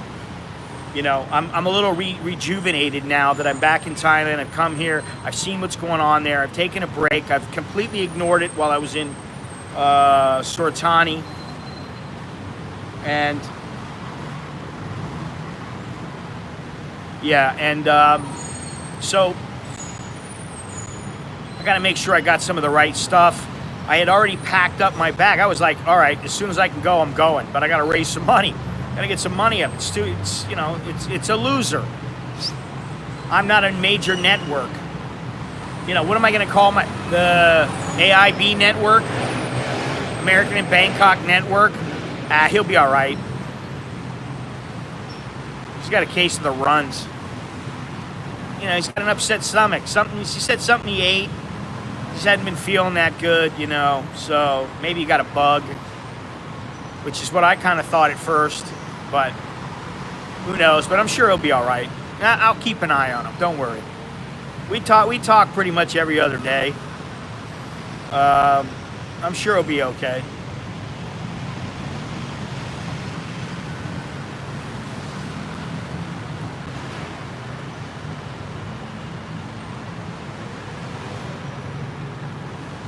They got everybody blocked. You can't see anybody there. They got all the bags up so that, you know, you can't see them. Gennaro seems to be gone. Gennaro, you missed out, buddy.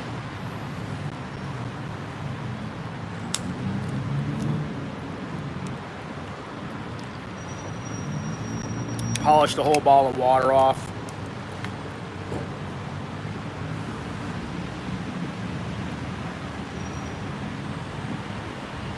You know, one thing I've been thinking about is, you know, when I went to Sarai, it's nice at first.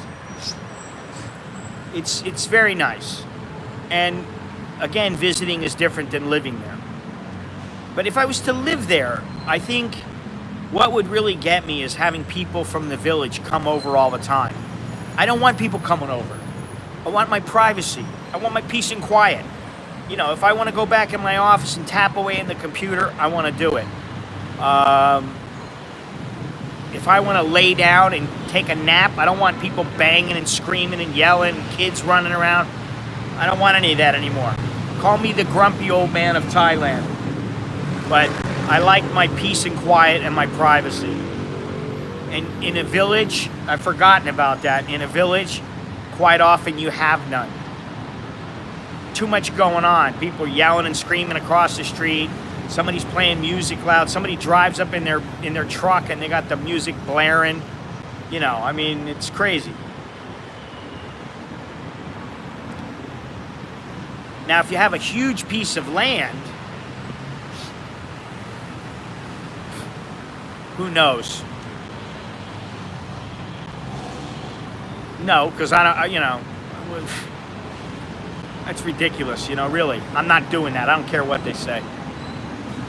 When I go out of the country, that's one thing.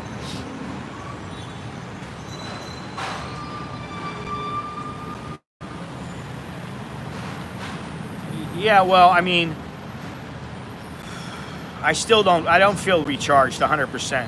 Who smiled? Don't even know who you're talking about. They all smile, come on. Who can resist an American in Bangkok's charm and demure personality? Swadika. Who? The Starbucks chick? Come on. It's my whole attitude of not giving a shit about them that makes them so friendly. If I was over there trying to talk to them every 5 minutes, they'd be like, ugh, again? This guy's coming over again? We're gonna smile at him. No, but like, I don't give a shit, and I don't, you know, it's like, usually they're the ones who want to talk to me about, you know, what is this word? What is that word? Can you teach me English? I am not sure these days if they're smiling out of pity, laughing at me, or coming on to me. Hey, you get to that point, Stephen. You know, these are the whole. Listen, I try to pass these little nuggets of wisdom on to my kids. Nicholas has already found out about women. You know, he said to me, yeah, he dumped his girlfriend before because she pouted too much. She was sulking all the time. Anytime he didn't do what she wanted, she would pout. He's like, you know, he's like, I told her to grow up, and then he dumped her. And then she wanted him to come back, and she had to take him out to lunch. And I was like, is that all it took? Her to take you out to lunch? He said, no, but I laid down the law. If she sulks again, if she acts like a little girl, she's, boom. Personal generator. Listen, I've already said this several times, and you know, listen, going to Hong Kong, I've learned a lot. I mean, I will say that I've learned a lot. What are you going to do? You're going to go and travel with one little bag and one camera and one lens and like one extra battery and one charger and one pair of clothes. Yeah, okay, that's great. But then you got to travel with, you know, a gas mask. You got to travel with a helmet. You got to travel with boots. You got to travel with some flip-flops or whatever, you know. By the time you're done, you're carrying so much stuff. You're like, holy shit. You know, it's like two times I went, I was like, I got one big bag, I got my laptop bag, I got another backpack. It was ridiculous. I don't want that. Listen, to this day, I've been thinking about it. My GoPro took a dump. I'm not gonna get a GoPro again. Never again. I'm not gonna buy a GoPro. Consider me a former GoPro user and a no longer GoPro user. What's happening there, Uber? Mr. Uber? Oh, you're awake. Thank you, Carlos. You and Richard, you are both first, which means you both have good luck. I wish you luck. Wish you a Happy New Year and a Merry Christmas and all that kind of stuff. So thank you very much. Appreciate that.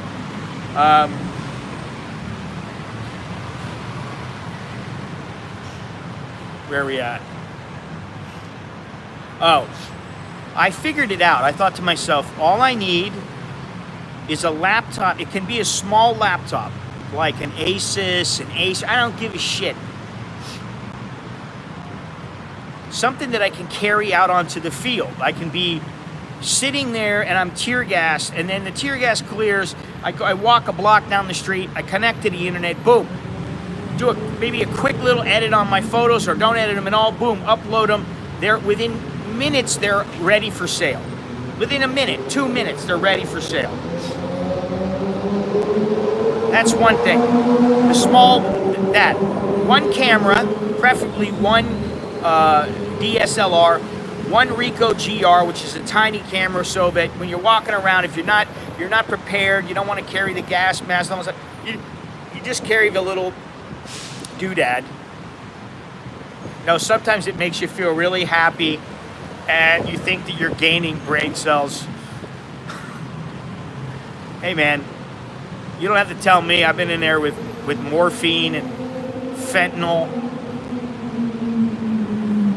But you know, at some point for me, there was a point where a word on the street segment. I don't know. That's a good question.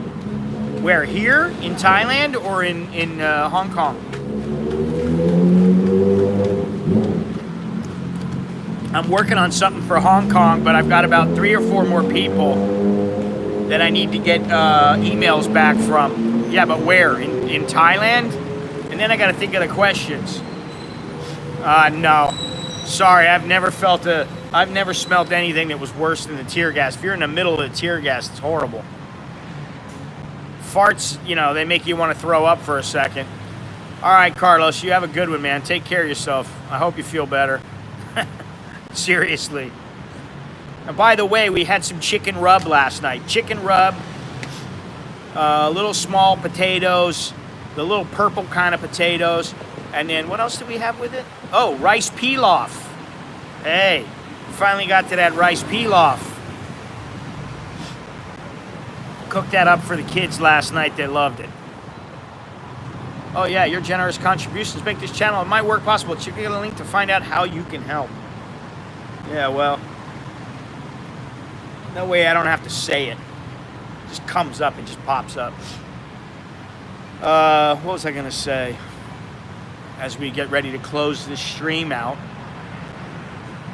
Quite the following today, not a bad little following, although not like when I was in Hong Kong when I had like over 300. That was my all-time high. And one day when, I can't remember what was it? It was like November 2nd or something like that. November 2nd, November 3rd, something like that.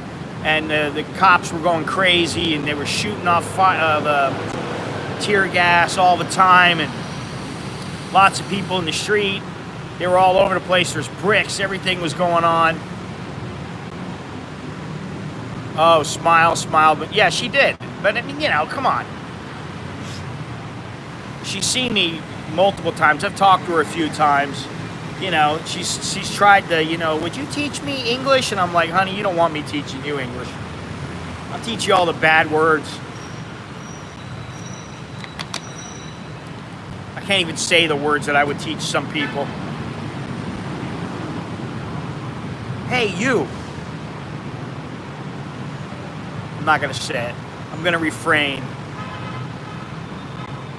See, Mom? I can do it. I don't have to swear, that's the thing. But man, sometimes it feels good. Just to let it out. Have you ever been a crowd as big? Sorry to ask, but have you ever been in a crowd as bigger than Hong Kong last night?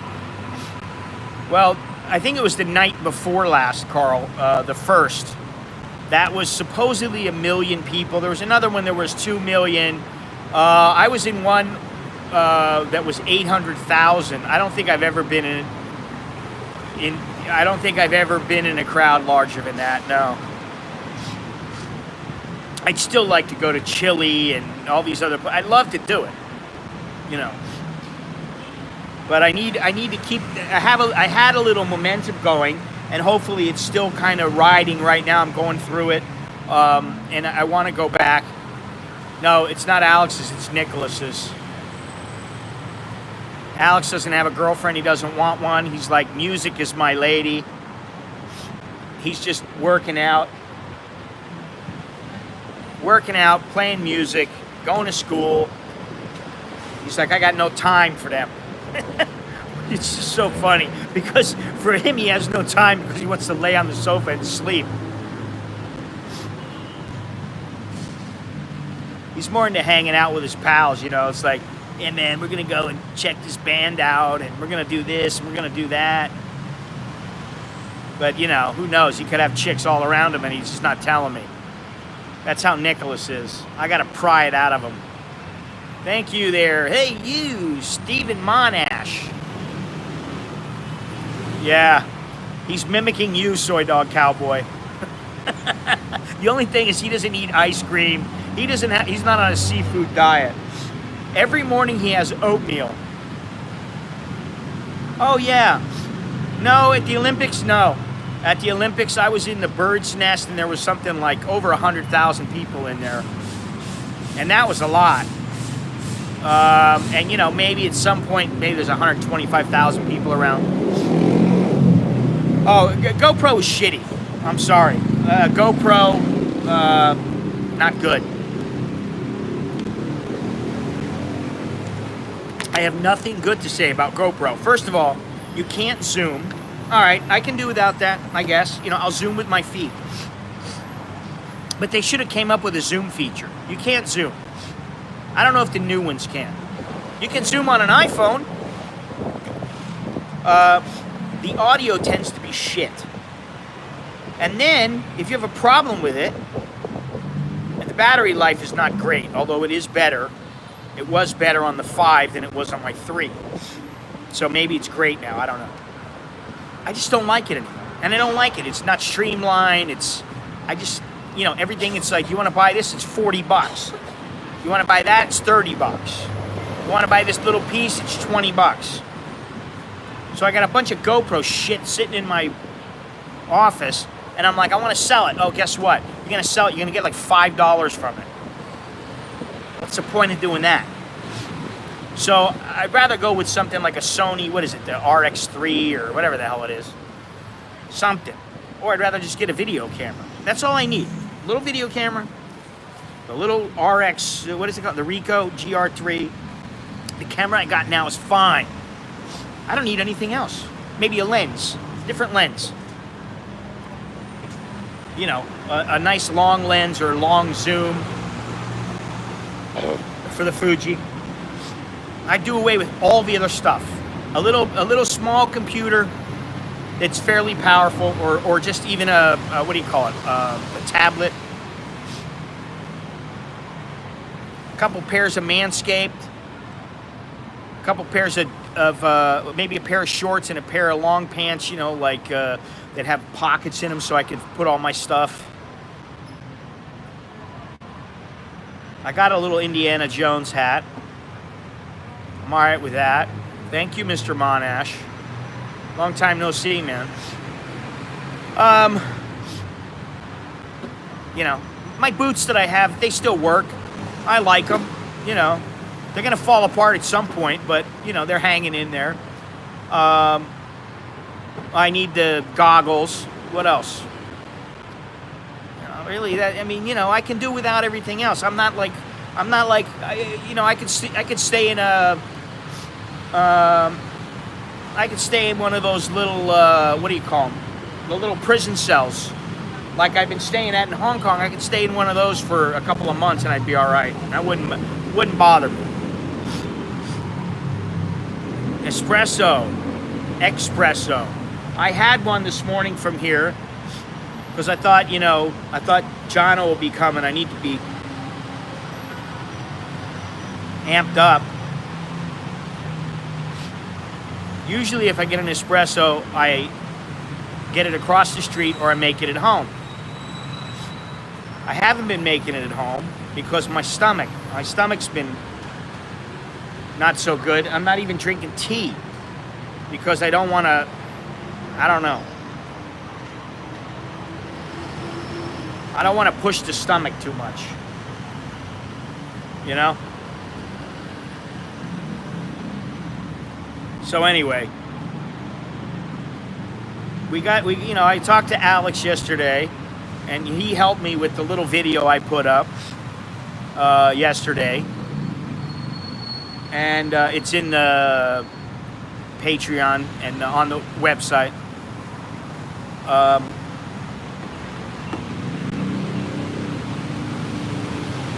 And I got a couple ideas, and actually, you know, Chucky called me yesterday and said, you know, as soon as Americans can go to North Korea, we need to go there and bring like 2 people, like a camera crew. I said, well, okay, you know, you want to go that bad? Fine. Yeah, I want to do it. Okay. I'm not too happy. I'm not too thrilled about North Korea. It's not my favorite place, you know. I think Russia wouldn't care about me. North Korea, they might not like me. I don't know. China, I don't know if they'd like me too much now. They see me in Hong Kong, you know? So I doubt I'll be going back to China anytime soon.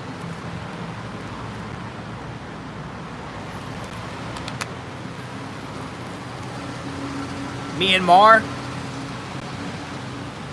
Loving Myanmar.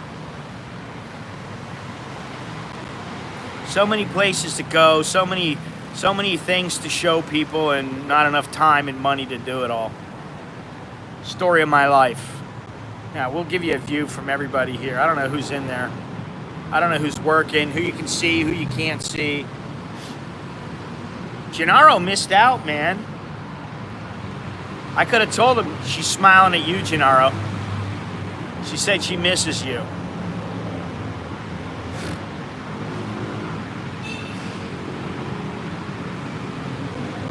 All right, so anybody else coming in to Bangkok in the next couple of weeks besides Mr. Longhorns?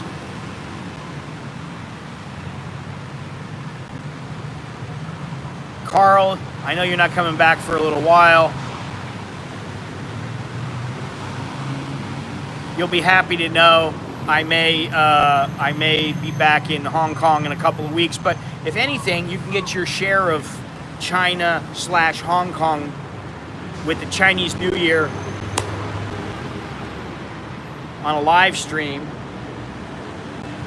on the 25th. What's the 25th? What's today? The 1st, 10th, 17th, 24th. It's a Saturday. So Chinese New Year starts on a Saturday? I guess so. So I'll be streaming Saturday morning here. That's a Friday night.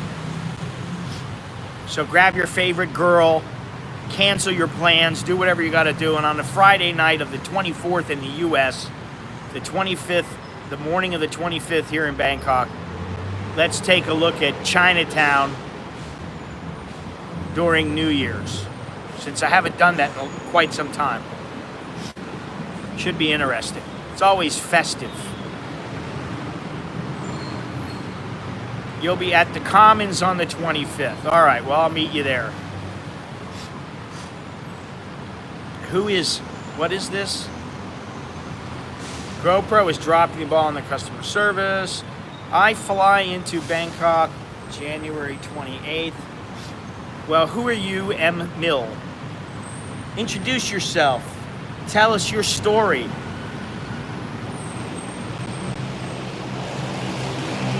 Give us the lowdown.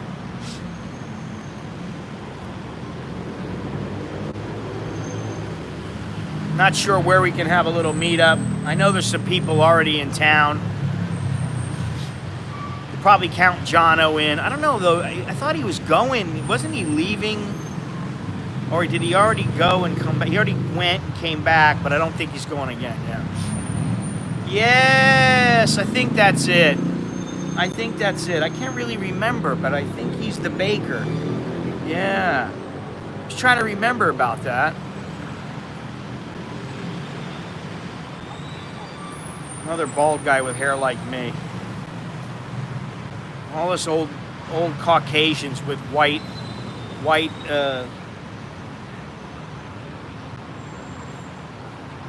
Thank you very much there, M. Mill. Appreciate that. Always nice.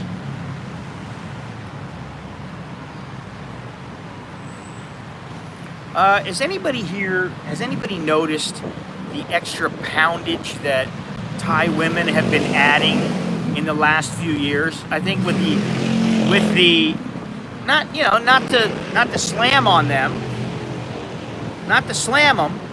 Well, excuse me, that's probably the wrong way to put it, but not to degrade them.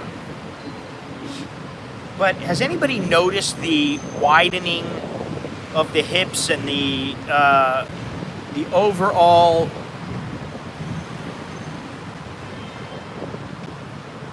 expanding of the waistline of the Thai women? I've noticed it, man. I mean, it's gotten really bad. They used to all be like, 45 kilos, and now it's like, you get some that are 45, 50. You get some that are like 90. You get some that are like 140.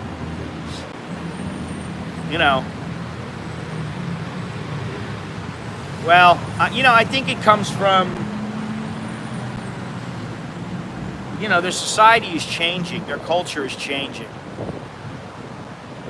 I think American culture has been changing as long as Americans have had a culture. I think it's been changing. It's been evolving. So they're kind of used to it. But I mean, listen, Americans are, yeah, of course you don't. You only look to see if they're good people. Sure. I do too.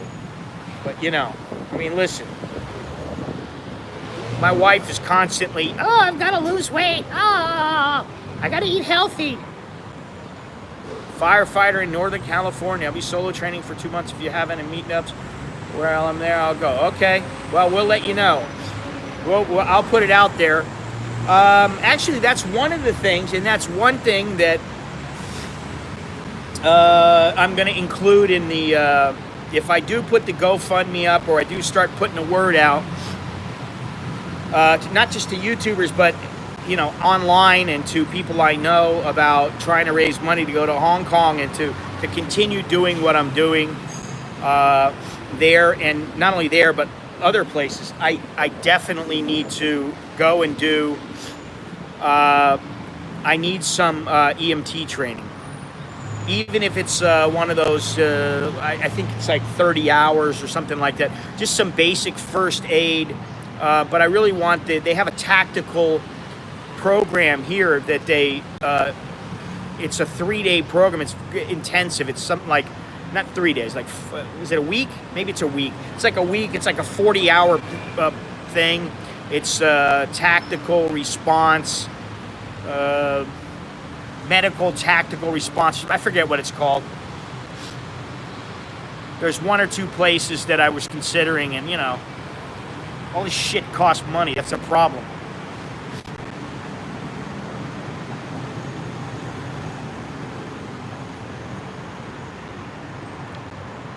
Yeah, my buddy is, well, you know, you guys know him, Simon. He's over there in, yeah, you can train self for first aid. And that's not the way I want to do it. I want to do it, if I train myself, it'll be like, hey, I need to stitch somebody up, and I'll jam a needle in my arm and be, how come it's not working? You know, I prefer, honestly, to get somebody to teach me that's a professional, that's good at it, you know. Well, I was going to say, he was going to go and try to photograph the fires, and he can't even get anywhere near them now. He's not even, he's like, forget it. I can't, they've closed off all the roads. He's like, I won't get anywhere near there, and if I did get there, the likelihood, have you checked into the, no, I haven't, and I want to, but, you know, as always, it's all about the scratch, you know. So that's, you know, that's one of the things. I mean, you know, like, listen, if I was like, hey guys, I'm going to do a GoFundMe and I need to get a Ferrari. All right, I understand. You know, I completely understand people going, fuck you. You know, or I want to get myself a custom van. I understand people going, fuck you. Excuse my French. But this is a little bit different, and you know, hopefully I'm bringing some useful content, and I am going to make some changes, such as more videos. Certain streams are just, I'm not even going to tell people about them. They're going to be members only streams, and then the streams that I do that are public, I'll just leave them up. So there are some changes. I think I need to tweak things a little bit. But I think it's very important. And I've talked to some other photographers who are like, hey man, do you want to be the guy who somebody gets shot next to you or something happens, a guy gets cut or whatever, and a simple thing, yeah. I mean, they have courses here. It's not necessarily about, you know, using it for, as a profession or anything like that. It's basically to use it, you know, if necessary, because a couple of people have told me, you know, how are you going to feel if something happens to somebody and you could have saved them if you knew what to do? And that happened to, what's his name, Tim Hetherington. His wounds, he was a conflict photographer. And he was in, I think he was in Libya or Syria. I can't remember. Maybe it was Iraq. I really don't remember. But apparently I think it was Libya, but his wounds were not that bad, but he bled out because nobody knew what to do. They couldn't save him. By the time he got to the hospital, it was too late, which is horrible. It's not so much for the license. I'm not trying to get licensed. If the license comes with it, great. I looked in, they have a first, I just can't remember right now, but they had a first, they had a first aid course, and then they had a tactical course. It was basically for helping people who are in situations like I was in Hong Kong or in more difficult situations. You're protected as a good one if you want to provide surf. Sorry, I just got here. I don't know who you are. Will you be staying in Thailand or jumping ship? Vietnam seems to be the destination choice. What do you think about Laos? Obviously, you watch all the time. No, I won't be jumping ship. It's not gonna happen, pal. At least not now.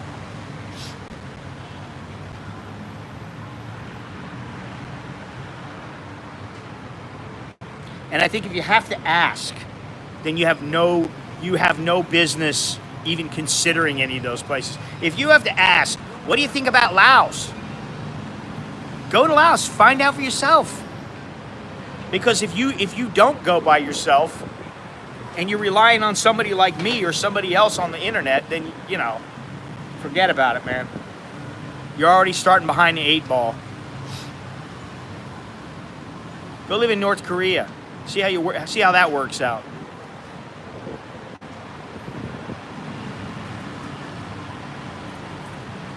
I mean, seriously, it's like, you know, guys used to write me all the time, and I don't get any letters anymore, which is funny. But guys used to write me all the time, and they'd be like, you know, I'm 24 years old. I'm sick of my life. I really hate America and the direction it's going. Okay, I understand. But guess what? You're 24. You're young. You're strong. You got your youth. You got your energy. Shut up. Stop bitching and do the best you can and prepare yourself. Take a few trips.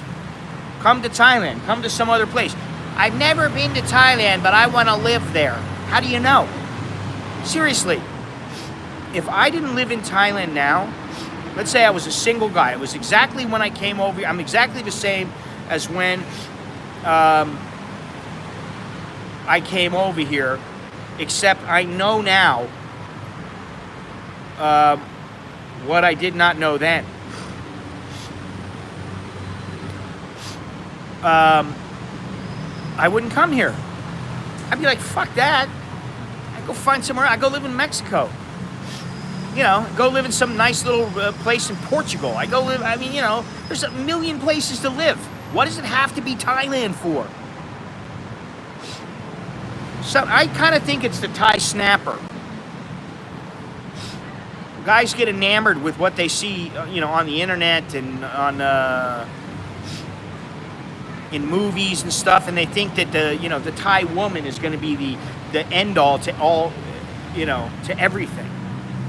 They're going to move to Thailand and live happily ever after. Yeah, maybe. I mean, I'm fairly happy. You know, I like my life. You know, for the most part. There's things I don't like, but, you know, who's got a perfect life?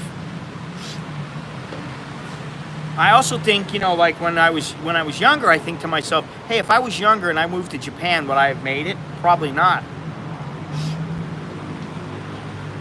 Had I moved to Vietnam, would I have made it? I don't know. The Philippines? Yeah, I would have made it.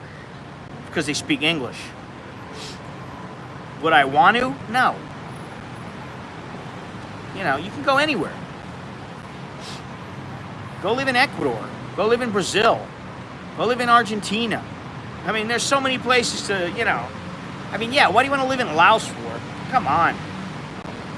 It's, sorry, but if you have to ask, I mean, you know, like, if you haven't been there, you shouldn't even consider it. You need to go. Go check out all these places for yourself. Don't take my word for it. I mean, you know, yeah, I've been here a long time and I've been to all those places. I wouldn't want to live in Laos. Vietnam, okay, maybe. I guess it depends on where you are in your life. Would I want to take my Thai wife there with my kids? No. And I know that they wouldn't be happy, or at least she wouldn't be happy. They might be happy, or who knows. Would I want to go live in the Philippines? No. Would I want to live in Malaysia? No. Would I want to live in Singapore? No. Indonesia? Maybe. Certain parts of Indonesia? Maybe. I like Indonesia. I love Indonesia. Cambodia? No. Myanmar? No.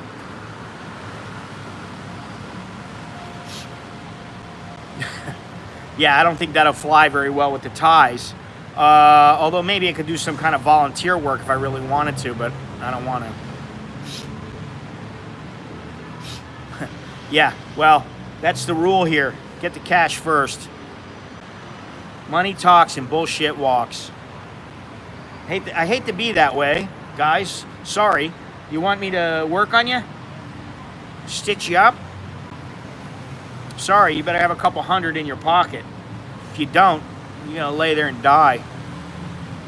I'm joking, but you know, you get the general gist of the conversation. What is this? Nana Stan. You know what you do? You just tell them you're gonna pay for a whole year at the Nana Hotel. You're gonna live there. You're gonna be the old man who comes stumbling out with some dirty slut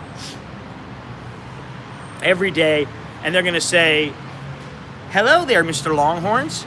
How can we help you today?" She helped me with everything I needed last night.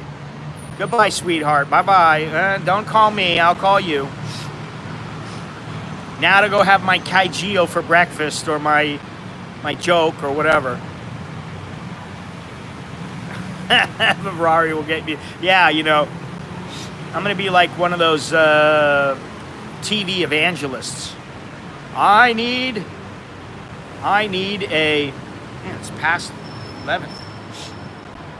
I need a Ferrari to get me to you faster. I can get there faster with a Ferrari. I can't use the souped up Chevy. Nope. I need a Ferrari. Listen, I don't need any of that shit. I don't need any of that. Honestly. Save a ho Ferrari. Can you imagine? Drive up to Nana Plaza at like midnight in a black Ferrari and rev it up right in front of the Ferrari, right in front of the entrance. Open the door up and go, "Which one of you's coming with me, honey?" Oh man. It's like taking candy from a baby. I don't need all that, to be honest. Like I said, it's gonna be a backpack full of camera equipment, Manscaped underwear, a Rode microphone, some shorts, 2 pairs of shorts, a belt. You know, basically that's all I need. I'm good.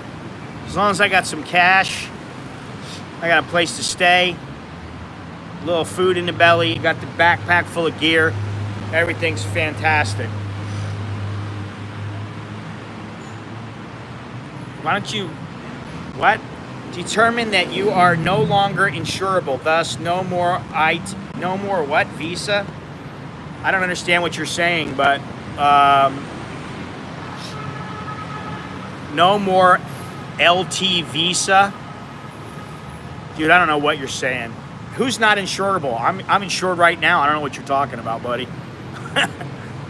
Do most expats move to Bangkok? Does anyone ever relocate to the islands on a permanent basis? Yes.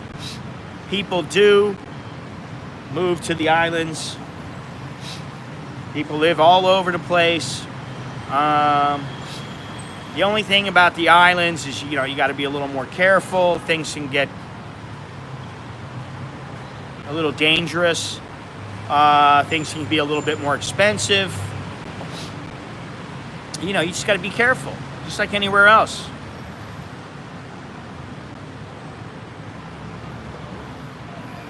Trying to get some money in your swear jar beyond Trinity.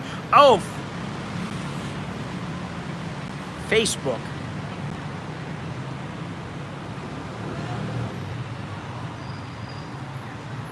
Bingo, Carl. John Salvador, determined that you are no longer insurable. Thus, no more LT visa. Speak English, dude, please. First, I'm insured, so I don't know if you're talking about me. I am insured. Second, it doesn't really matter whether I'm insured or not, to be honest. I mean, it's preferable. It is, in my opinion, a necessity. But, yeah, what comment above it?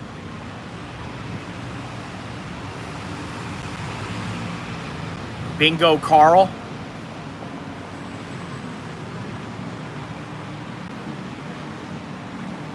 There's no other comment above it.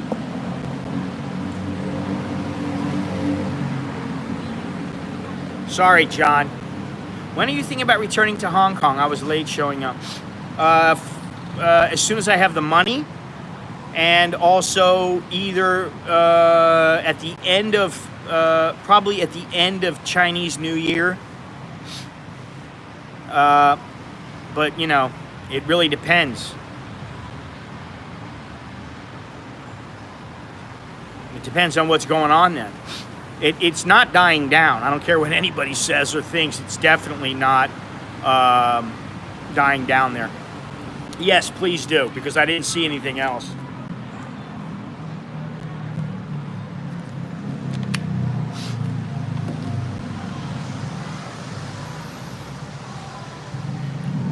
Thoughts on the baht dipping below $30 and then jumping back?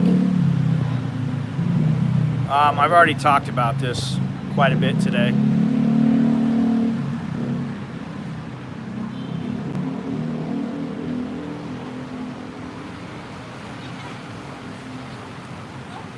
Yeah, it must be graduation. Huh?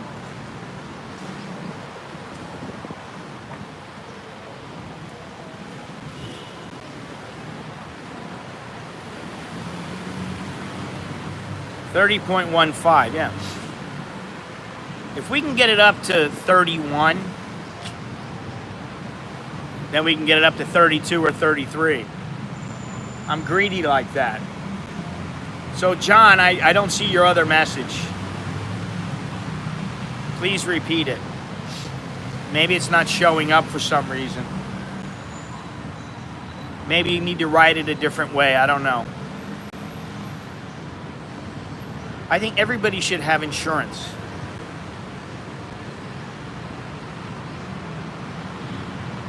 I don't like it. I hate having to pay for insurance. I hate insurance companies. I hate them. And, you know, but what are you going to do? What's the alternative?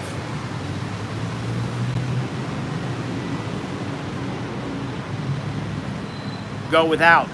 Go without and then have to pay later.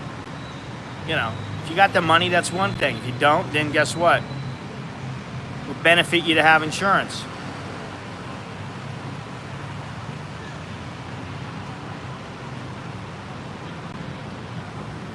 John, I still don't see your message. So let me see here.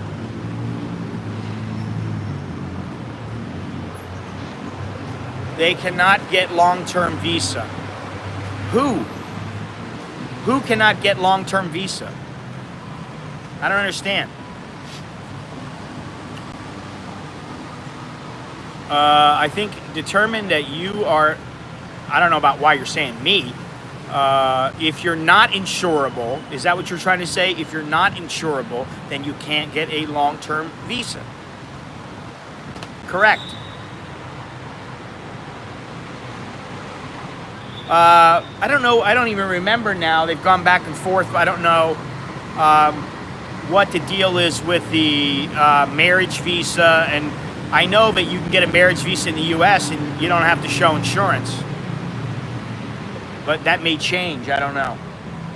And there are, you know, there are other visas you can get. You don't always need to have insurance. And since I have insurance anyway, it's kind of immaterial as far as I go. But as far as the issue being the main issue of expats and living in Thailand, no, it's not the main issue. Yeah, you see, no requirement for the marriage visa. I didn't think so, but you know. What are you going to do? You know, you should have insurance, some kind of insurance, at least something. Travel insurance, there's some great travel insurance out there. There's some really good policies out there, but don't cost that much, and you've got to, it's a cost of doing business. And I don't like it any more than anybody else does, but you sure like it when you need it. Man, I used to have William Russell Insurance. Fantastic insurance company. Expensive. At the time I could afford it, it was almost $300. It started out, it was about $230 a month. Went all the way up to $300. Every year it would go up.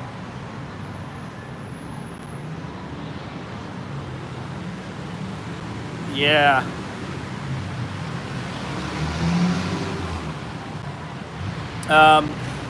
Well, I mean, it just started.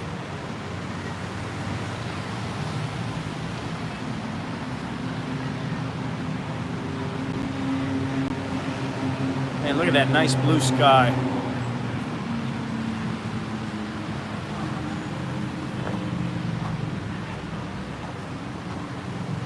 It's important to have that insurance. You know, I've been in the hospital, I don't even know how many times. 5 times, you know, like where I had to stay in the hospital. Yes, you are right, Longhorns. I wish it would go back up. I mean, really, it would be nice if it would. Be nice instead of getting 30,000 baht for $1,000, you get 36,000. But you know, then the Thais are it's going to end up costing us 100 baht for a bowl of noodles or some rice or something, and you know, it's going to be like, that's how it's going to be in the future. Believe me, this is going to be. You're going to be lucky to find a place where you get a bowl of noodles and some fried rice for under 50 baht. Watch, in the next 5-10 years, that's how it's going to be. Ket plot, what are you? No more smoke in there.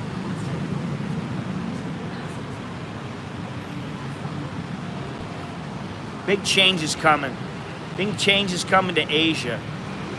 Lots of countries changing.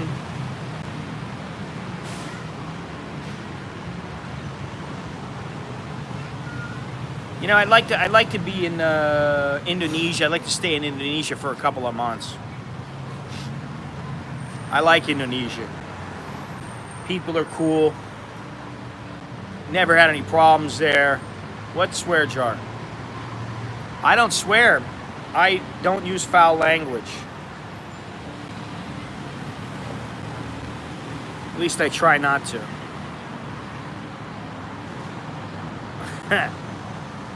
Yeah, well, that's what we do. And we're not eating rice all that much anymore. Although we did have the sticky rice. I don't know if anybody saw a little clip I put up. My sister's wife's husband. My wife's sister's husband. I liked Borneo, the Borneo part of it. I liked, what is it, Kalimantan? And I did like Bali. I ain't walking on the coals.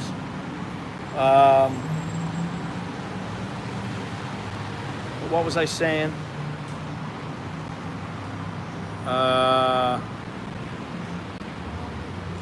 Yes, I have. Macau, Singapore, China. Where else? Yeah, but it's Indonesian Borneo. There's Malaysian Borneo and Indonesian Borneo.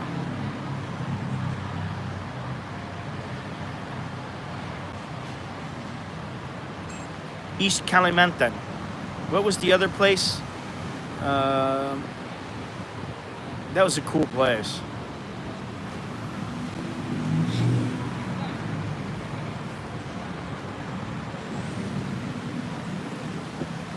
Anyway, I liked Indonesia. You know, there are parts of Cambodia I like, but I'm about done with Cambodia unless I find some really good reason for going there.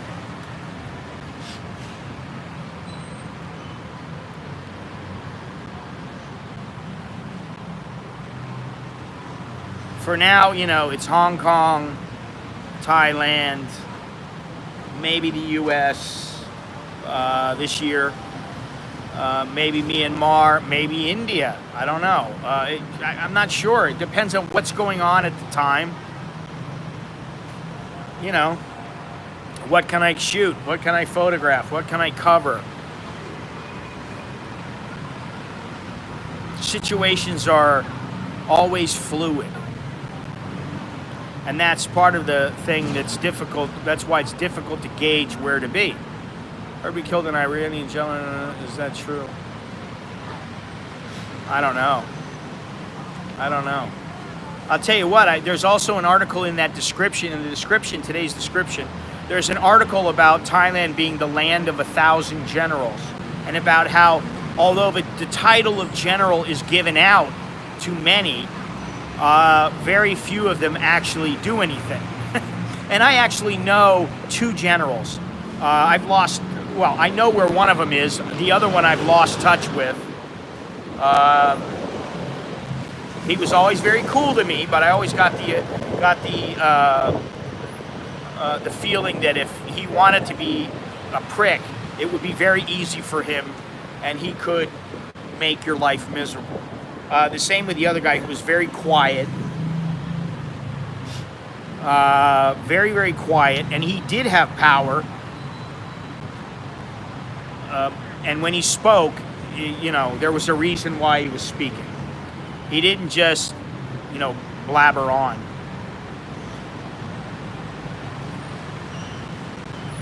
Those are the 2 generals that I know or knew. I'm sure at least one of them is getting quite old now. The other one, I don't know. I don't know how old he is. He's got to be 60, 65. The other one's maybe 82, something like that. I don't have those same connections anymore, although I may, sometime in the next 6 months, I may start to get some. May start to make some again. We'll see. It'll be interesting. What I'm interested in knowing is how the political situation here is going to pan out. And are there going to be protests? Are they going to allow them? What are they going to do if there are mass protests here? How are they going to handle it? Are they going to start shooting people? What are they going to do? How are they going to combat it? Because Thailand certainly does not need the bad publicity from, say, killing 20 people or 200 people. It doesn't need that kind of publicity. So what are they going to do? And I don't think they really care. And if you read some of those articles, yeah,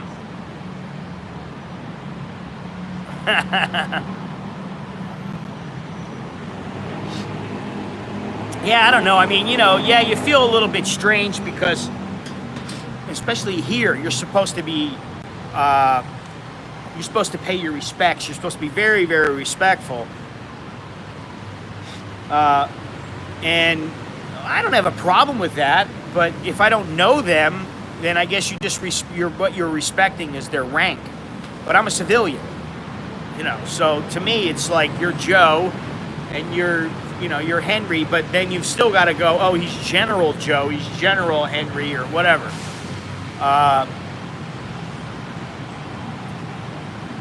So you do it out of respect. I mean, you know.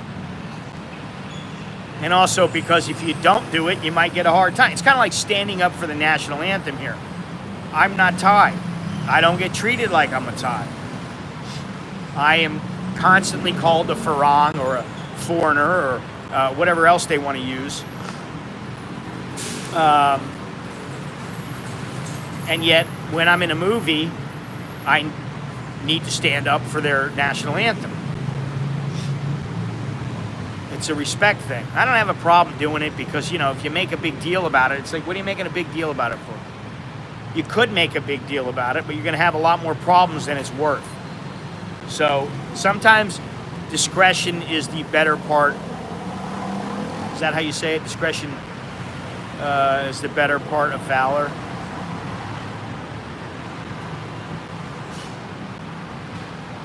Oof. Well, thank you.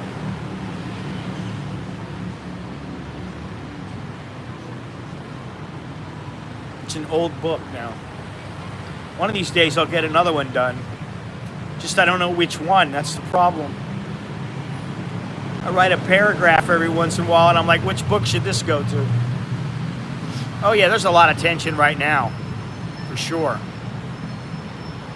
Veterans are used to that on military, so we stand for nationalism before. Yeah. That's why we're all moving to Thailand.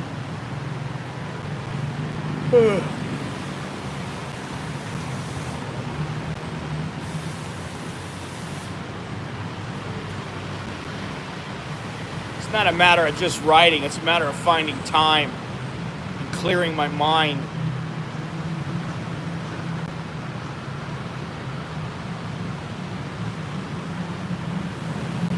But yeah, that's what you do. You just sit down and put the pen to the paper, or you just start typing.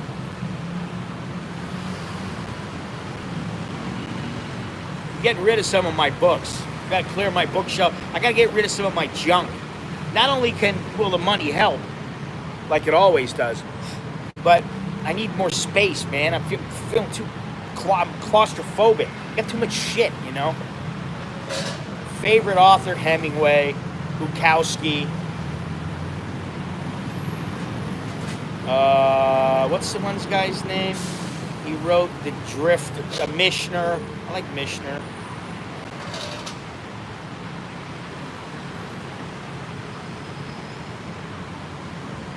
Beautiful day out. Seriously.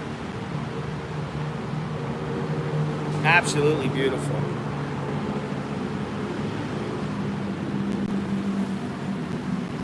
Look at that blue sky. I wonder if the pollution index is lower now.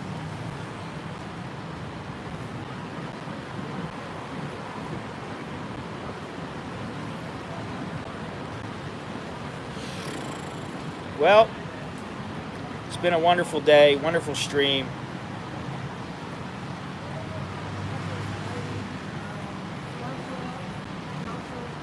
Got lots of videos to do. I should have a video up hopefully Sunday morning. There is a little bit of a breeze. You can see the wind. So it is nice and cool where I'm sitting. I'm not sweating like, you've seen me do some streams here before where I was like, man, it's just too hot. But you can see there's some wind. A palm tree off in the distance, and the tree right in front of me.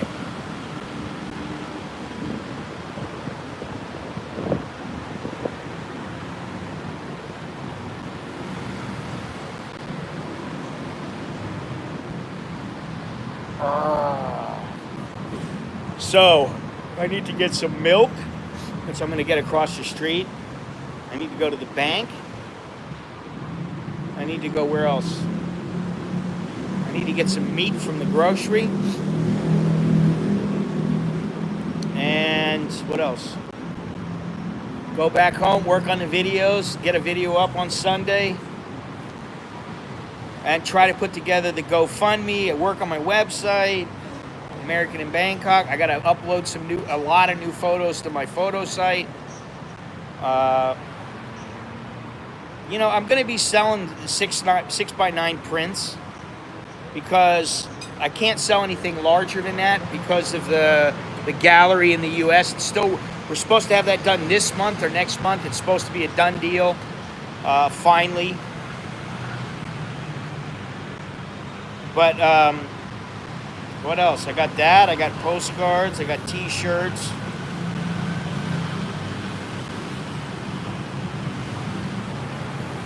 Yeah. I think I got mugs, some coffee mugs. So, there's all kinds of stuff going on. Drone footage. It's too windy to fly the drone right now. Actually, look right ahead. Look at this tree here, this shrub, and how much it's moving. It's quite windy. Calendar depends. The tasks move on the calendar according to the funds that I have. Fundraising. That's how I look at it now. It's about fundraising. Not fun, fund. I can only handle so much of this walking around Bangkok and sitting in Starbucks and sitting at my desk. I can only handle so much of it. It drives me nuts. I got to be out doing something. Because I don't feel that useful. Sitting here in front of you guys, sorry. You get a little bit of information. maybe you get a little glim of hope. Maybe you're entertained. I don't know. Whatever it might be. Great. That's fantastic. But I feel like there's some more worthwhile stuff to do, and you guys can join along with me. But there's more worthwhile things for me to do, and you get to watch that. That's the trade-off. Versus me sitting here, giving my opinion on the meaning of life or whatever,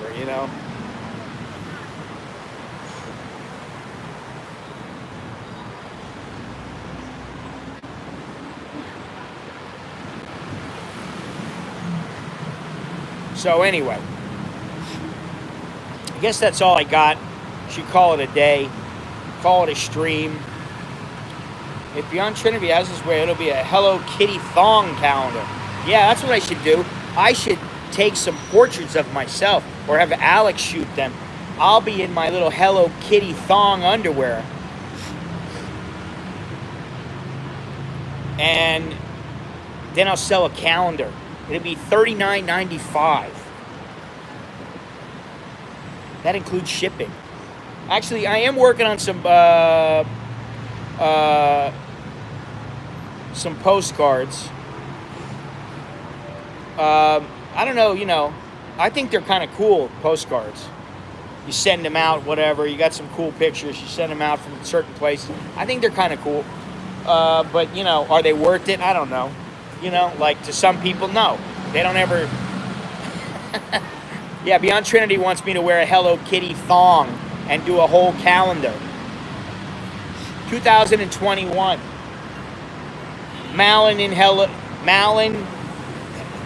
Hello Kitty Malin. Yeah, fat chance that's ever going to happen. Listen, Longhorns, I have an idea, and I've talked to Jono about it. I have an idea for a book. I think it's a fantastic idea, and guys would love it. But I can never get away with shooting it. It'll never happen. But I'll tell you when you get here, or I'll tell you offline.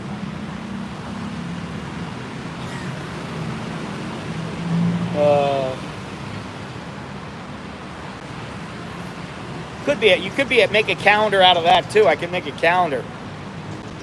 Probably wouldn't cost as much. Yeah, it's a brilliant idea.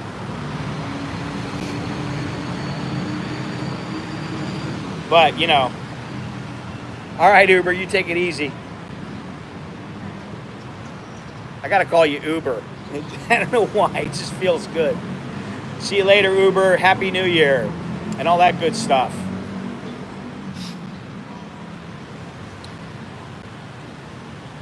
Yeah, so anyway, please click thumbs up. Please like this. Please subscribe if you haven't already.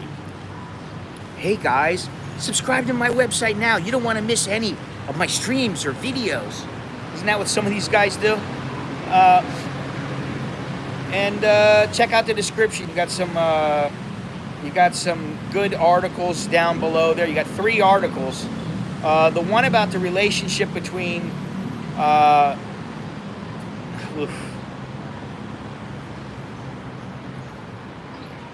don't want to go there. The one on the relationship between Thailand and the U.S. and the U.S. Or the China and Thailand. Very, very excellent article. It's a bit long, but fantastic article.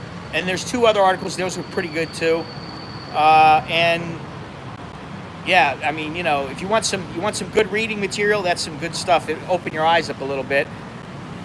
Like I said, I used to think that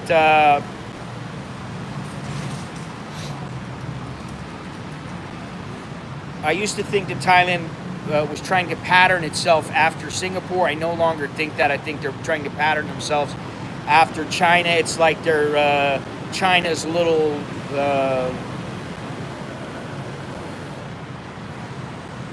they're like China's kid. They think China's going to take care of them and everything's going to be cool. I don't know if I agree with that. And, time will tell with what happens, but I think they're headed in that direction. I already saw something, not only in this article, but somewhere else, I saw something about the facial recognition in Thailand and how they're going to implement it more and more on the streets. And, you know, I don't know how I feel about that, but I don't feel very good about it at this moment.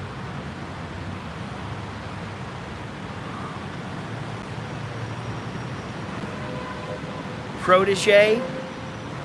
Is that what you're trying to write? I don't know.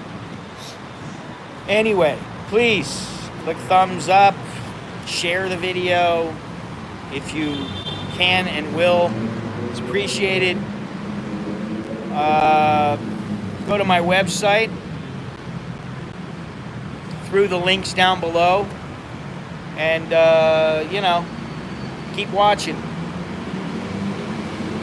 Got a little bird next to me. Yeah, it's like, you know, I don't want to say child, but protege is a bit, I don't know. I don't know what the right word is. I can't think of it off the top of my head.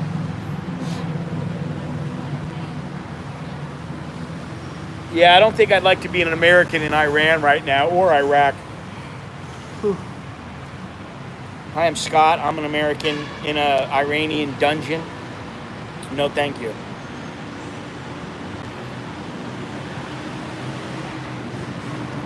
Yeah, that's the other thing. And I think that also is one reason why, you know, people get numb to this stuff.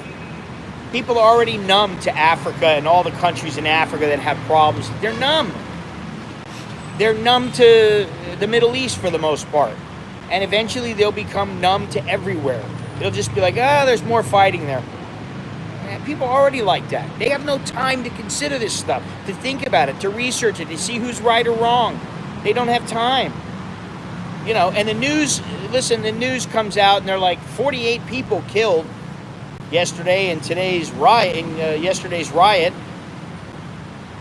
Now back to you, Julie. You know, I'm only gonna get a little bit of meat and I'm gonna walk back across the street.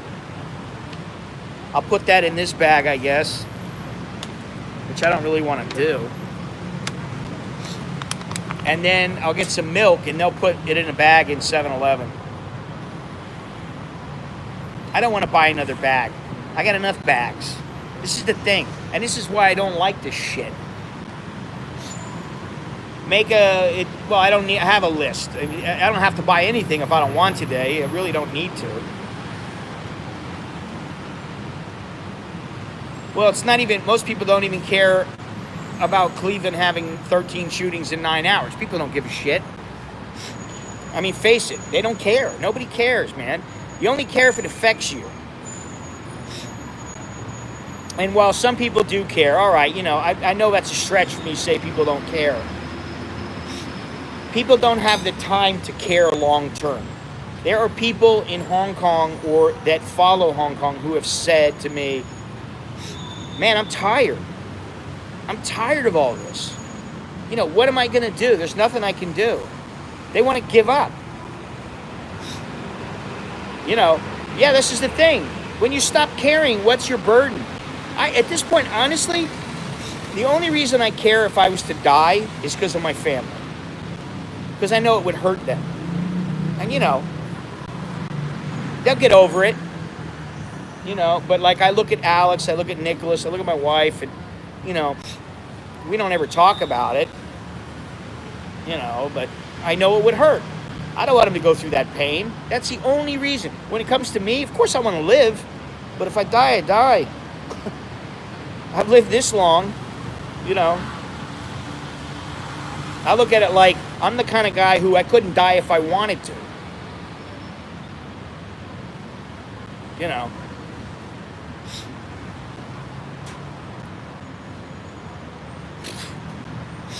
They've already been groomed, man. They're self-sufficient as it is. I give them another 4 years. Forget about it. And you should see Alex now. I mean, seriously. He's got the long hair. He's got the little goatee, the mustache. I'm like, how did my little sweet little smiling little kid who danced to Joan Jett turn out to be like this. He only wants to rock. He wants to rock and roll. He wants to play hard rock. He could play what you want him to play, but he wants to play hard rock. And, now he's Mr. Fitness. I mean, it's like, listen, I got to tell you this. My wife's sister has not seen him for years. We go to this pool to go swimming in it. The kids are going to have fun. Most of the adults, not me, are just sitting around.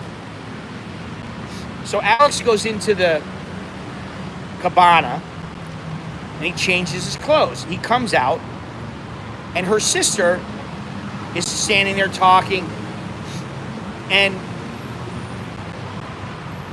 turns and sees Alex and then turns back and then does a double take. She goes, what? And then she tells Bo, she goes, what happened? He's like really ripped. He's just fit. He's got like a six-pack. He's shredded. And she's like, yeah, he's been working out. He's like a maniac. It's not that he's a maniac. He's just very serious about it. He does not miss it. He every day he's doing curls. He's doing push-ups. He's doing squats. He's doing pull-ups. He's at the gym lifting weights. He's doing yoga. He's always doing something. And she did a double take, and I had to laugh because I was like, yeah, I remember those days. It's been a long time, but I remember those days. So yeah, they're changing, And me, I'm getting all that happens to me is I get older, and I could like not eat for 3 days and I gain a kilo. I take a dump and I gain like 2 kilos. How does that happen?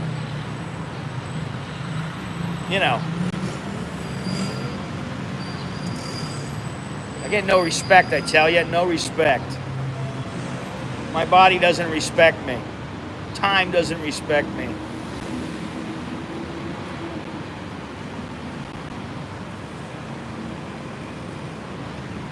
Anyway, it's time to go. I gotta go. I gotta get out of here. Don't forget the t-shirts. Don't forget all that other kind of stuff. Yeah, I know. I got to get back into the push-ups. Alex was telling me the other day, you gotta try to do like 75 push-ups. You gotta shoot for 75. I'm like, yeah, okay, whatever you say. You get to a certain age where you just go, that's it. I don't want to push myself anymore. I just don't want to push myself and have to recover and get injured and have to recover, and I just don't want to do it, So while I will do push-ups now, that's not the point, but I'm getting to that point where I'm like, all right, enough. I am what I am. Hopefully I'm helpful.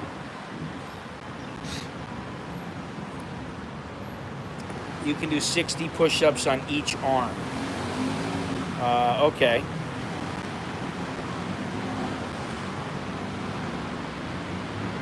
The thing is I didn't realize that Alex has always listened to me a lot more than I thought. I used to tell him about how I would do handstand push-ups. Now he's doing handstand push-ups.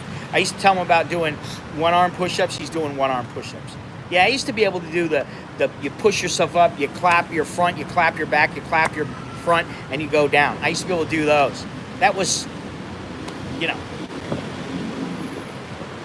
32 years ago. 30 years ago.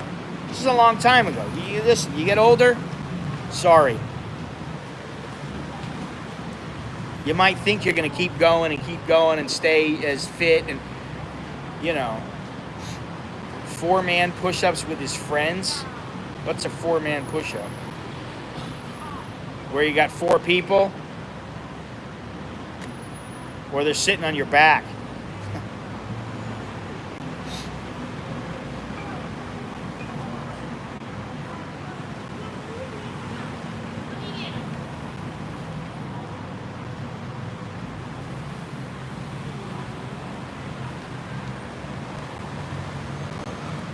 Yeah, it sounds a little too out there.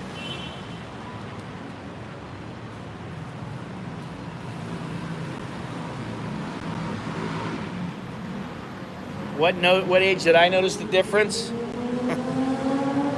Shit. Around 50. Around 50. I mean, you know, listen.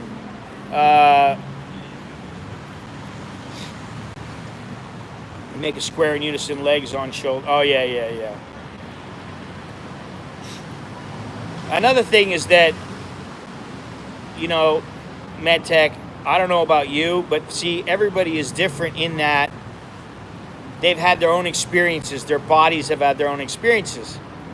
I've had a lot of injuries, a lot. I've had to fall from the 4th floor, 3 motorcycle accidents, a lot of fights when I was young where I broke my hand or I'd break a hand. Even with gloves on, you know, I'd break my hand. I got arthritis now. I mean, I can't even grab a bar, really. My hands are so bad. It hurts. You know, it's painful. It's not like I mean, I still have it in me mentally, but the body just doesn't want to respond.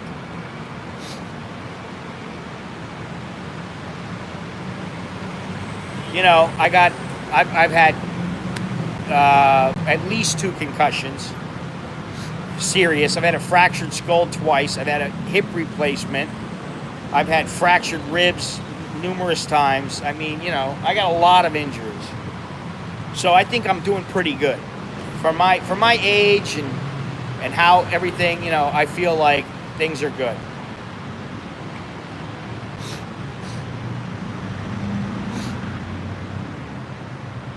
Oh, I don't know. Jack LaLanne? Is it Jack LaLanne? If there's one thing, and you know, maybe I need to tell this to Alex. No, Jack LaLanne. Not Jack Palance. If there's one thing that I need to tell Alex and Nicholas and remind them of, is that they need to stretch, and they need to really take good care of their body. Take time to take care of it, not just jump into exercise. Because when they get older, and you know, the injuries, they heal. Obviously, they heal more slowly. They're more painful. It's harder to do things. Your motion is limited. You know, your range of motion is limited. And you get these niggling injuries that end up being serious. You know, and it's like my knee the other day, I was saying my knee, I would straighten my knee, and it was intense, man, the pain. If I was walking and I accidentally walked and straightened my leg a little bit too much, my leg would straighten, and then I'd pop back, and I'd be like, you know, I'd be in serious pain. Then the next day, it's gone. So it's something arthritic. It's, you know, osteoarthritis. They already told me I have that. So, you know, which is nothing, you know, extraordinary. Yeah, well, that's the thing, you know. It's like I got to carry a bag with me all the time, and sometimes I forget. And I understand it's for the good. How about you just get the plastic bags, and the plastic bags don't get thrown in the ocean? You know, you could reuse plastic bags. Couldn't do that. It's a good idea, though. Good idea.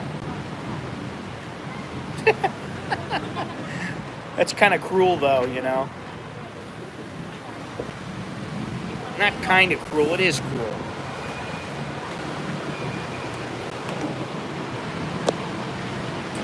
My wife's father.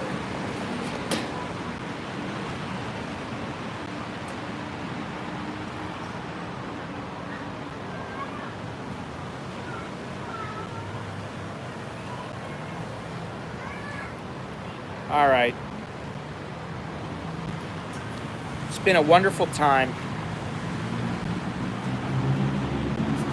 Absolutely magnificent. Well, he's been dead for many years, so doesn't really matter.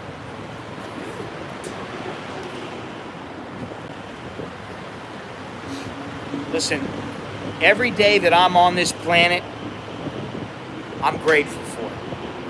Which is why, you know, very few people remember somebody by how much money they have. You know, okay, Steve Jobs, you know, John Rockefeller, yeah, okay, people remember them because they were known as being wealthy, they're rich.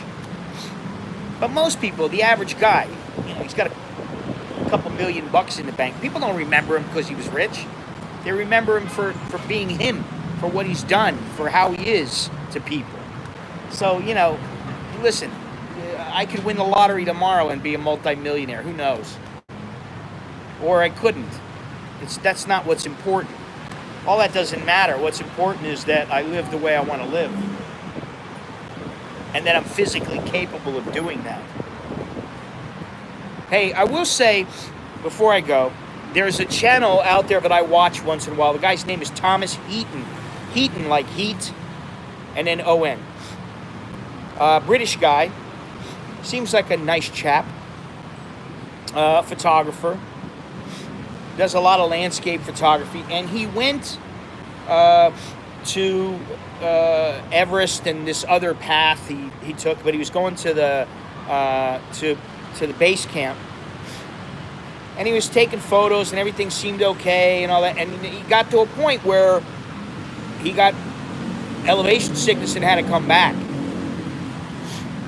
you know. And he's not that old, he's young, looks like he's pretty healthy, you know. He's always trekking and hiking and going places to get these shots. He didn't make it.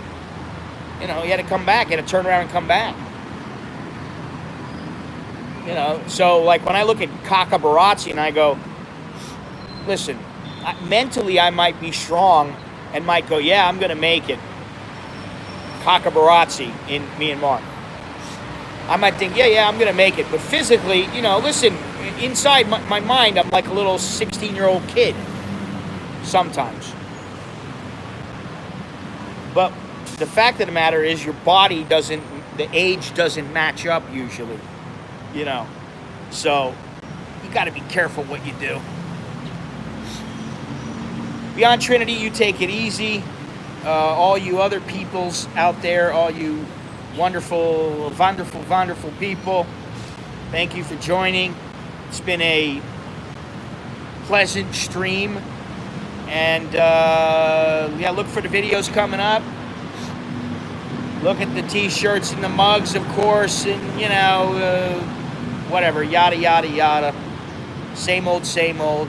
Click subscribe. Hopefully I can put something together. I mean, I got some cool drone footage. It's been a while since I've flown, but what a great place to fly. Over all the rubber trees and beautiful clay. It was just so nice. So hopefully I can put something together. We'll see. But anyway, that's all I got. Time to go. I've been saying goodbye for the last 30 minutes or an hour. So I guess until next time, which should be Sunday, I think. Till next time, take it easy. Happy New Year. Choke D. And jerk and my. Choke D. Let jerk and my. See you later. Good luck and all that good stuff. All right. I'll talk to you guys later. Bye bye.